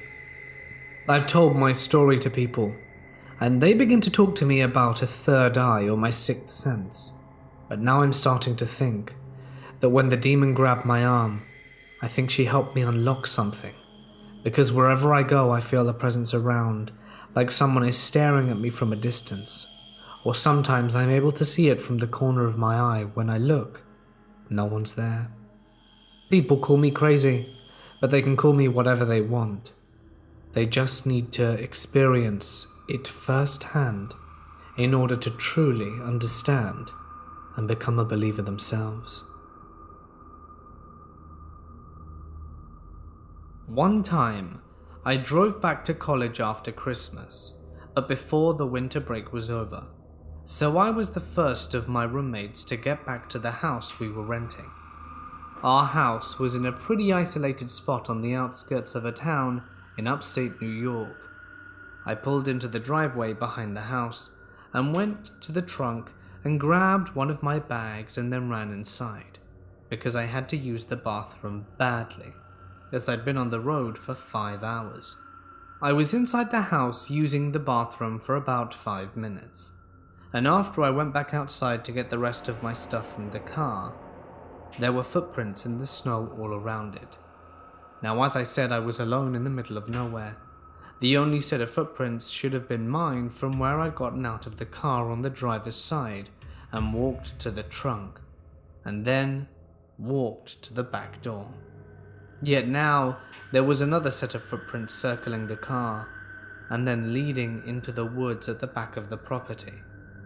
It appeared that the footprints had originally come from the woods as well.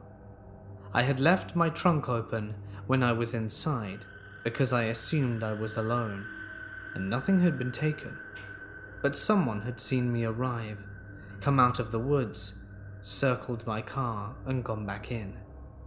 I grabbed the rest of my stuff, locked my car, ran into the house, and locked the doors. I am from Morocco. Moroccans think that jinns must be living in the land of the jinns because of the numerous incidences and encounters and real witchcraft stuff that happens here. Almost everyone in Morocco has at least 10 stories to share. I have a few as well, from watching possessed people speaking different languages to getting to see an entity with my own eyes. This one happened a few months ago. One night I was awake watching movies at 4 a.m. when my brother started knocking on the door like crazy. I opened the door and he was gasping. He went straight to the window and looked through trying to see if anyone was there. It took a while for him to calm down and tell me what happened. He was walking home and it was late, so the streets were empty and quiet. He tried to take a shortcut by going through this alley, so by the time he got there he saw something in the alley. He told me that there was this old man in white, with long white hair and a long white beard in white clothes. It kind of reminded me of Gandalf, but anyway. This man was actually frozen.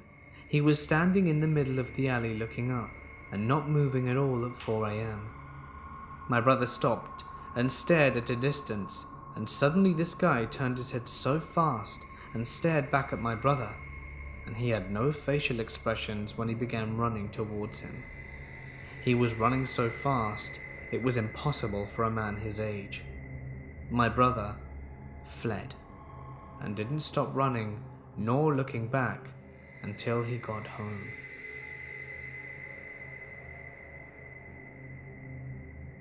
My grandfather was a truck driver and taught me everything I know about driving, especially in snow. I used to work at a drugstore, and one night I was closing another store in our chain, and we had a snow squall that unexpectedly dropped a few inches of snow in our area. I wasn't very familiar with the area, and I had my mum's car, so I wasn't used to that either. The snow was still coming down, and I couldn't see. So I was creeping home and panicking as I saw cars spinning out all around me. All of a sudden, I saw a light in my passenger side view mirror, and I turned my head, and sitting in the passenger seat plain as day, I saw my dead grandfather. I heard him say he knew that I was freaked out by the snow, and then I heard his voice rattling off all the things he taught me about driving in the snow. I looked back towards the road, and he was gone. It was a calming experience when I saw him, and it was more, "Okay, Pop's here, I'm okay," instead of, "Oh my god, you're supposed to be dead," and I stopped panicking and got home without a problem. It was most likely just my brain or eyes or whatever playing tricks on me to get me to stop panicking, but to this day, it still freaks me out. In 2008, we renovated our house after buying it. We painted the cabinet doors in the kitchen and laid them out to dry. When it came time to hang them, 2 were missing. We searched everywhere but couldn't find them.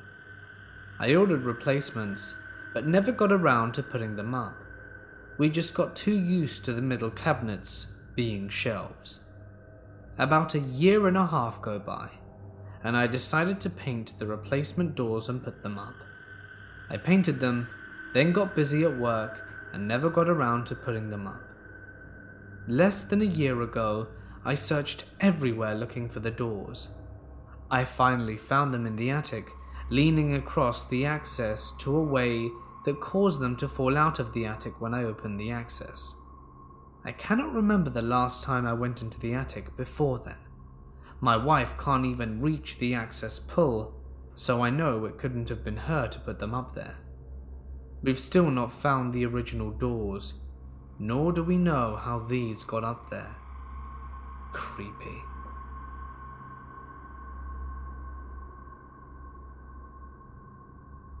I should start this by saying I didn't used to believe in ghosts. I work in a building from the 1890s that I was told was once a brothel.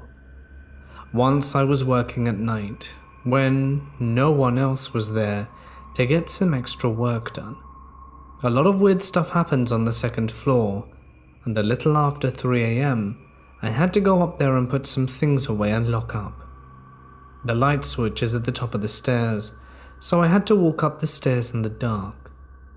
There are no windows in the hallway, so the only light was coming up from the bottom of the stairs. As I reached the top, I thought I saw a human figure walk across the hall, from one room to another, through 2 closed and locked doors, and fast, like a video sped up 50%. I was pretty freaked out, but skeptical. Maybe I just imagined it. The second floor of this building has always freaked me out at night. My coworker too. So I turned on the light at the top of the stairs and walked down the hall to put some things away in the storeroom. While in the storeroom, a large machine part that had a flat bottom and was just sitting there on the table fell over while I had my back turned. It couldn't have just fallen over on its own or been knocked over by me. My heart started pounding and I said out loud, "I'm sorry, I'm leaving now." I locked the storeroom and started walking quickly back down the hall. As I walked, a little gust of wind blew through the hallway from behind me. There were no doors or windows open to the outside anywhere in the building, and no one else was there to have opened one, so it wasn't the result of a natural pressure differential. I started speed walking. As I passed between the 2 doors where I had seen the fast-moving apparition, I swear I heard a woman's voice whisper my name behind me. I turned off the light and stumbled quickly down the stairs. Halfway down, there's a small landing with a door. I fumbled with the latch that held the door open, terrified to look back up into the dark hallway above me. I got the door closed, and as I locked it, I felt sure that there was something on the other side. I was panicking. I clocked out of there as quickly as I could, and a few days later I went up there before dawn on an opening shift, and I was talking to the ghost, or whatever it was, the whole time, apologizing for my intrusion and asking to be left alone. I felt crazy, but it was better than being haunted again, and everything was normal except I felt someone lightly grasp the back of my shirt as I passed between the 2 doors. That was the last time I went up there alone in the dark.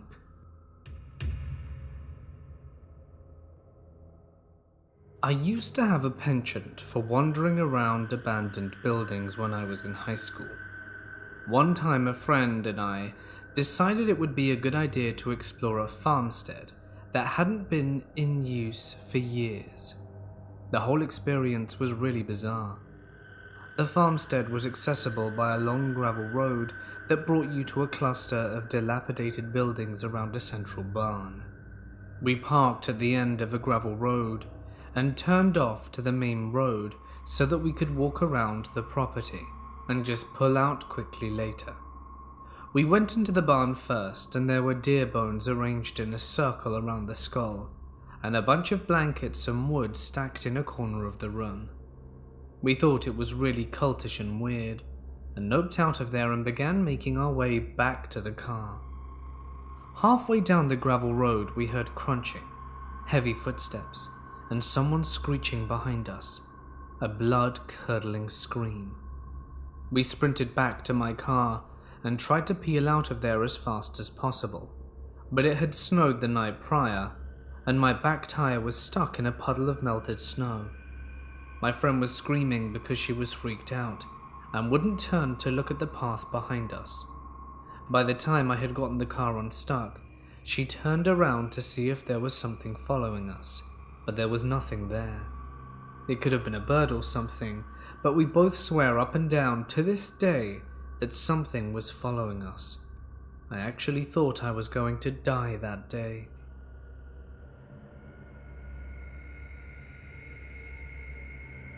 When I was a kid, we lived in a rented house which was on the 3rd floor, and it was the topmost floor. Our home was built on the terrace itself. At night I heard the typical anklet sound almost every night, but as I was a kid no one believed me. Days passed, and one night my father rose from bed and asked me if we heard any sounds.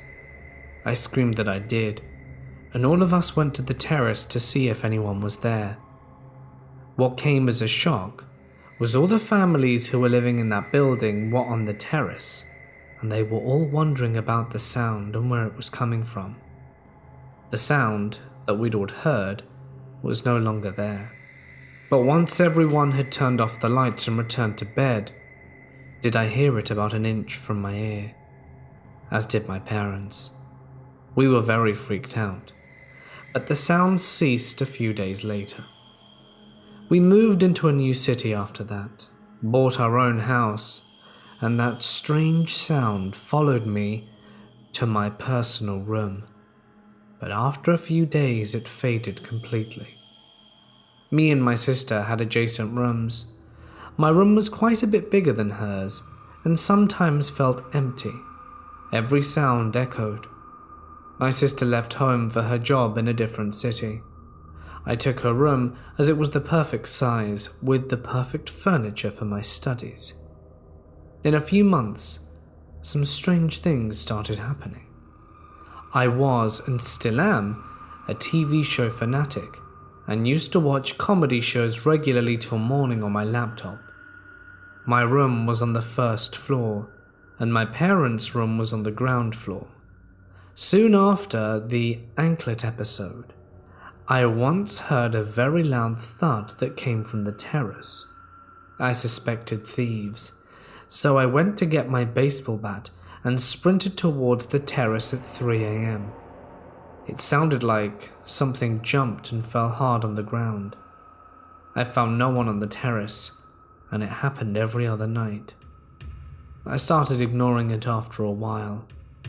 Now, as the ghost was losing the game, I was no longer scared. So the ghost decided to play a new trick. Imagine this. Do this now. Press a switch on your electricity switchboard. If you hear the sound, you'll hear a loud tick. The on and off switch, constantly. Imagine 20 switches doing the same thing. How loud it will be in eerie silence. Every night this happened, as I slept in my sister's room. I heard it happening in my room, and every time I went to check I saw the fan moving and slowly stopped as I entered the room. I always, no matter what, always shut the washroom door closed, and every morning I'd see it open after an hour of me shutting the door closed at 2:30 a.m. Now I got comfortable with this. These things stopped happening, but the craziest part is yet to come. I started seeing numbers in triples. Sometimes we don't turn our gaze to the clock or unlock our phone just for the sake of it. The numbers started to appear together. I saw numbers in triples like 222, 333 and the like. It was driving me mad. The car in front, YouTube views, news, triples all over the place. People pass arguments that my mind wanted to see triples, and that's why I always got fixated on them. Maybe it was my subconscious, maybe it wasn't. But the story had just begun. Every day and every night, I'd wake up at 2:22 or perhaps 3:33 for 6 months. Sometimes I'd check my phone to see what time it was, and it would go from 3:32 to 3:33. Craziest part? I once woke up on the 3rd of March at 3:33 a.m. with my phone battery at 33%. I wish I'd have taken a screenshot. I looked it up. What was happening with me? I remember one more instance. The most dreadful incident of my life. Do you know the faces you see in your dreams? Or the faces you draw in your mind are not your own creation? You've actually seen those faces before, and your brain keeps repeating them. Now, I was leaving for school, and I had a really scary dream. I mean, even now I get shivers when I think of it. There was a man in my dream, of medium height, bald, wearing old clothes with dark circles, like a Vantablack. Next day I was getting my bike out of my house to go to school. The same man who I saw in my dreams was standing in the middle of the road staring at me. He did this for 2 to 3 minutes, and I was petrified, unable to move an inch and unable to scream. Then the man didn't move either. He stared at me for the longest 2 minutes of my life and just turned and walked away. I had a very high fever that day and didn't go to school. Fast forward a few years. I had this feeling for a year now and still have it, that whenever I sleep I feel someone standing near me, over me, and directly looking at me. Even when I'm alone or with a bunch of friends, I always feel the presence of someone I do not know. I moved out of my hometown for my job in the same city my sister moved into. This happened a year ago. I lied on my bed, closed my eyes, wasn't even sleeping, and felt someone yank my hand. I thought I was dreaming, but 2 minutes later someone tightly slapped me on my left cheek, and no one was in the house.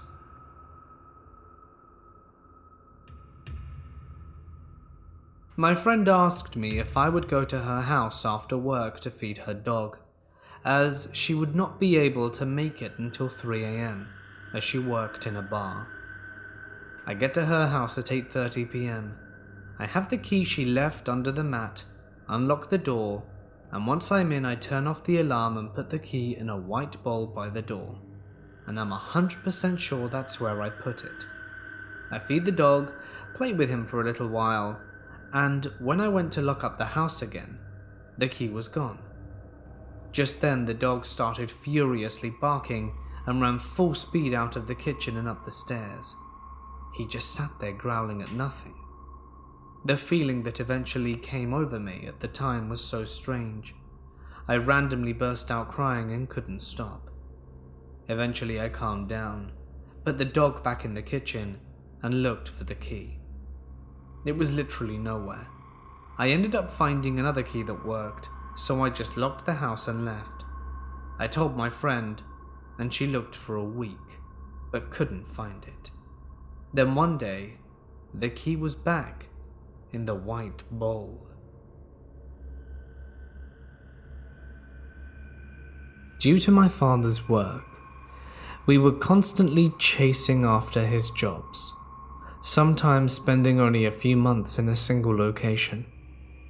After my father got a new job in this small town, we moved into a rather nice house on a dead-end road. It was a large house with wood floors and a generally exceptional feel about it. Glad to have found a nice house in our price range, we didn't really think too much on why it was empty and why the landlords were willing to rent it out for such a very low cost. It would only take a few months before we found out for ourselves what was going on. The haunting started as just a feeling that we kids would get from time to time. At first, it was just a general sense of unease, but this quickly escalated. As time went by, we slowly transformed from simply thinking we were being watched to seeing forms in the corner of our vision. The feeling of being watched had spread into the night at this point, and few of us were able to get a full night's rest. This continued on until we began to see things much closer to the forefront of our vision, and we had started seeing dark forms in the night, scaring us to the point that we'd all sleep on the same bed for a weak sense of security. Then we found the reason for the haunting. My brother and I were cleaning up an old closet that we had simply dumped a bunch of our toys into after we moved in. The bottom of it had a small wall marking into something of a built-in toy chest. We finally had some boxes to hold our things and no longer needed to leave them in the closet. As we pulled out our things, we noticed that the carpet was loose. We were kids, and we were not very smart. Instead of telling our parents, we just pulled the carpet back, revealing something that none of us would ever forget. A tombstone. It was right there, with the name and dates already carved into it. Thinking there was someone buried in our closet, we quickly showed the tombstone to our parents. Thankfully, they decided to remove it from the house, and we thought that was it. But the haunting didn't stop. We started having nightmares and sick spells whenever we were alone in the house, and where it went from there was something a 7-year-old me couldn't understand. All I knew was fear, as I would awake at all hours of the night to see a dark figure standing over me, watching me sleep. I would cover my head in my sheets and pray to God to protect me. Usually it worked, but sometimes I would lower the sheet to see a dark, ghostly face now staring me in the eye, its face inches from my own. Soon, we were all seeing faces in the dark, and we stopped doing things on our own at night. We would share beds. We would never get up or do anything on our own, and often waking up whoever we were sleeping with to go to the bathroom or to get a drink of water. The final straw was the night I was foolishly walking around the house at night during a lightning storm. And as I was walking into my room, lightning flashed at just the right moment, and I saw a figure under my bed, staring at me with a grin that literally ran from ear to ear. Its needle-like teeth bared for me to see. I screamed in absolute terror, and it would take days for me to be willing to even play in my room again.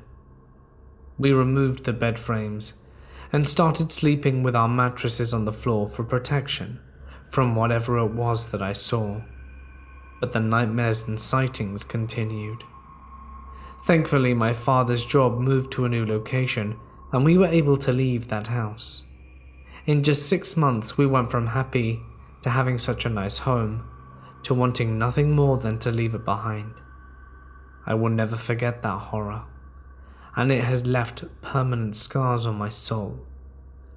Even to this day, almost 25 years later, I still have nightmares about living in that house. God only knows what monsters were there with us. And just saying this out loud has left my heart pounding with the fear of that memory.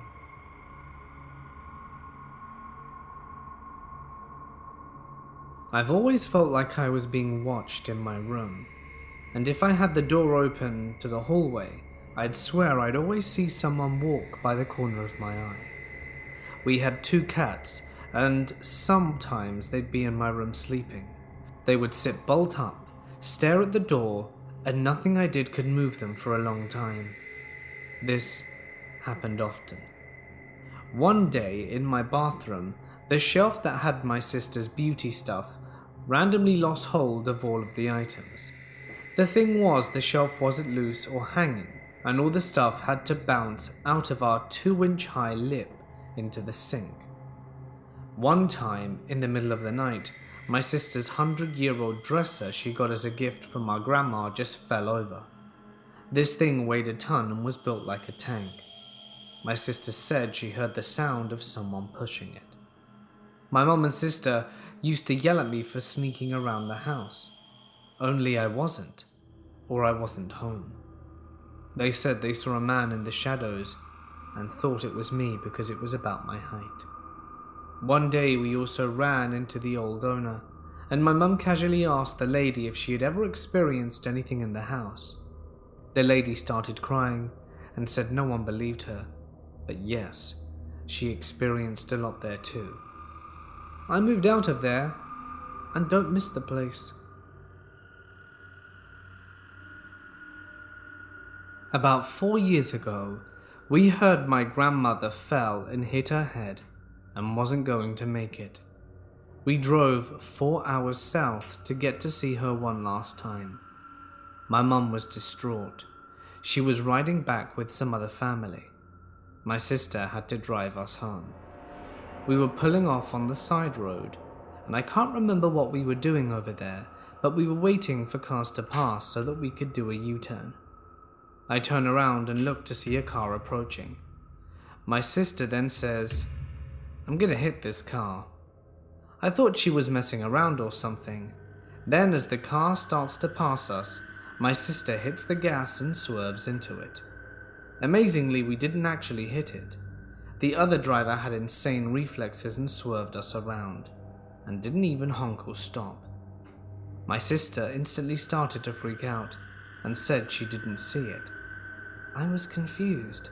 I told her what she told me, but she had no memory of saying that. She then burst into tears saying she didn't see it, and she didn't say that. But my brother in the backseat confirmed we both heard her say it. To this day we don't know what happened, but she claims she didn't say that, nor see the other car.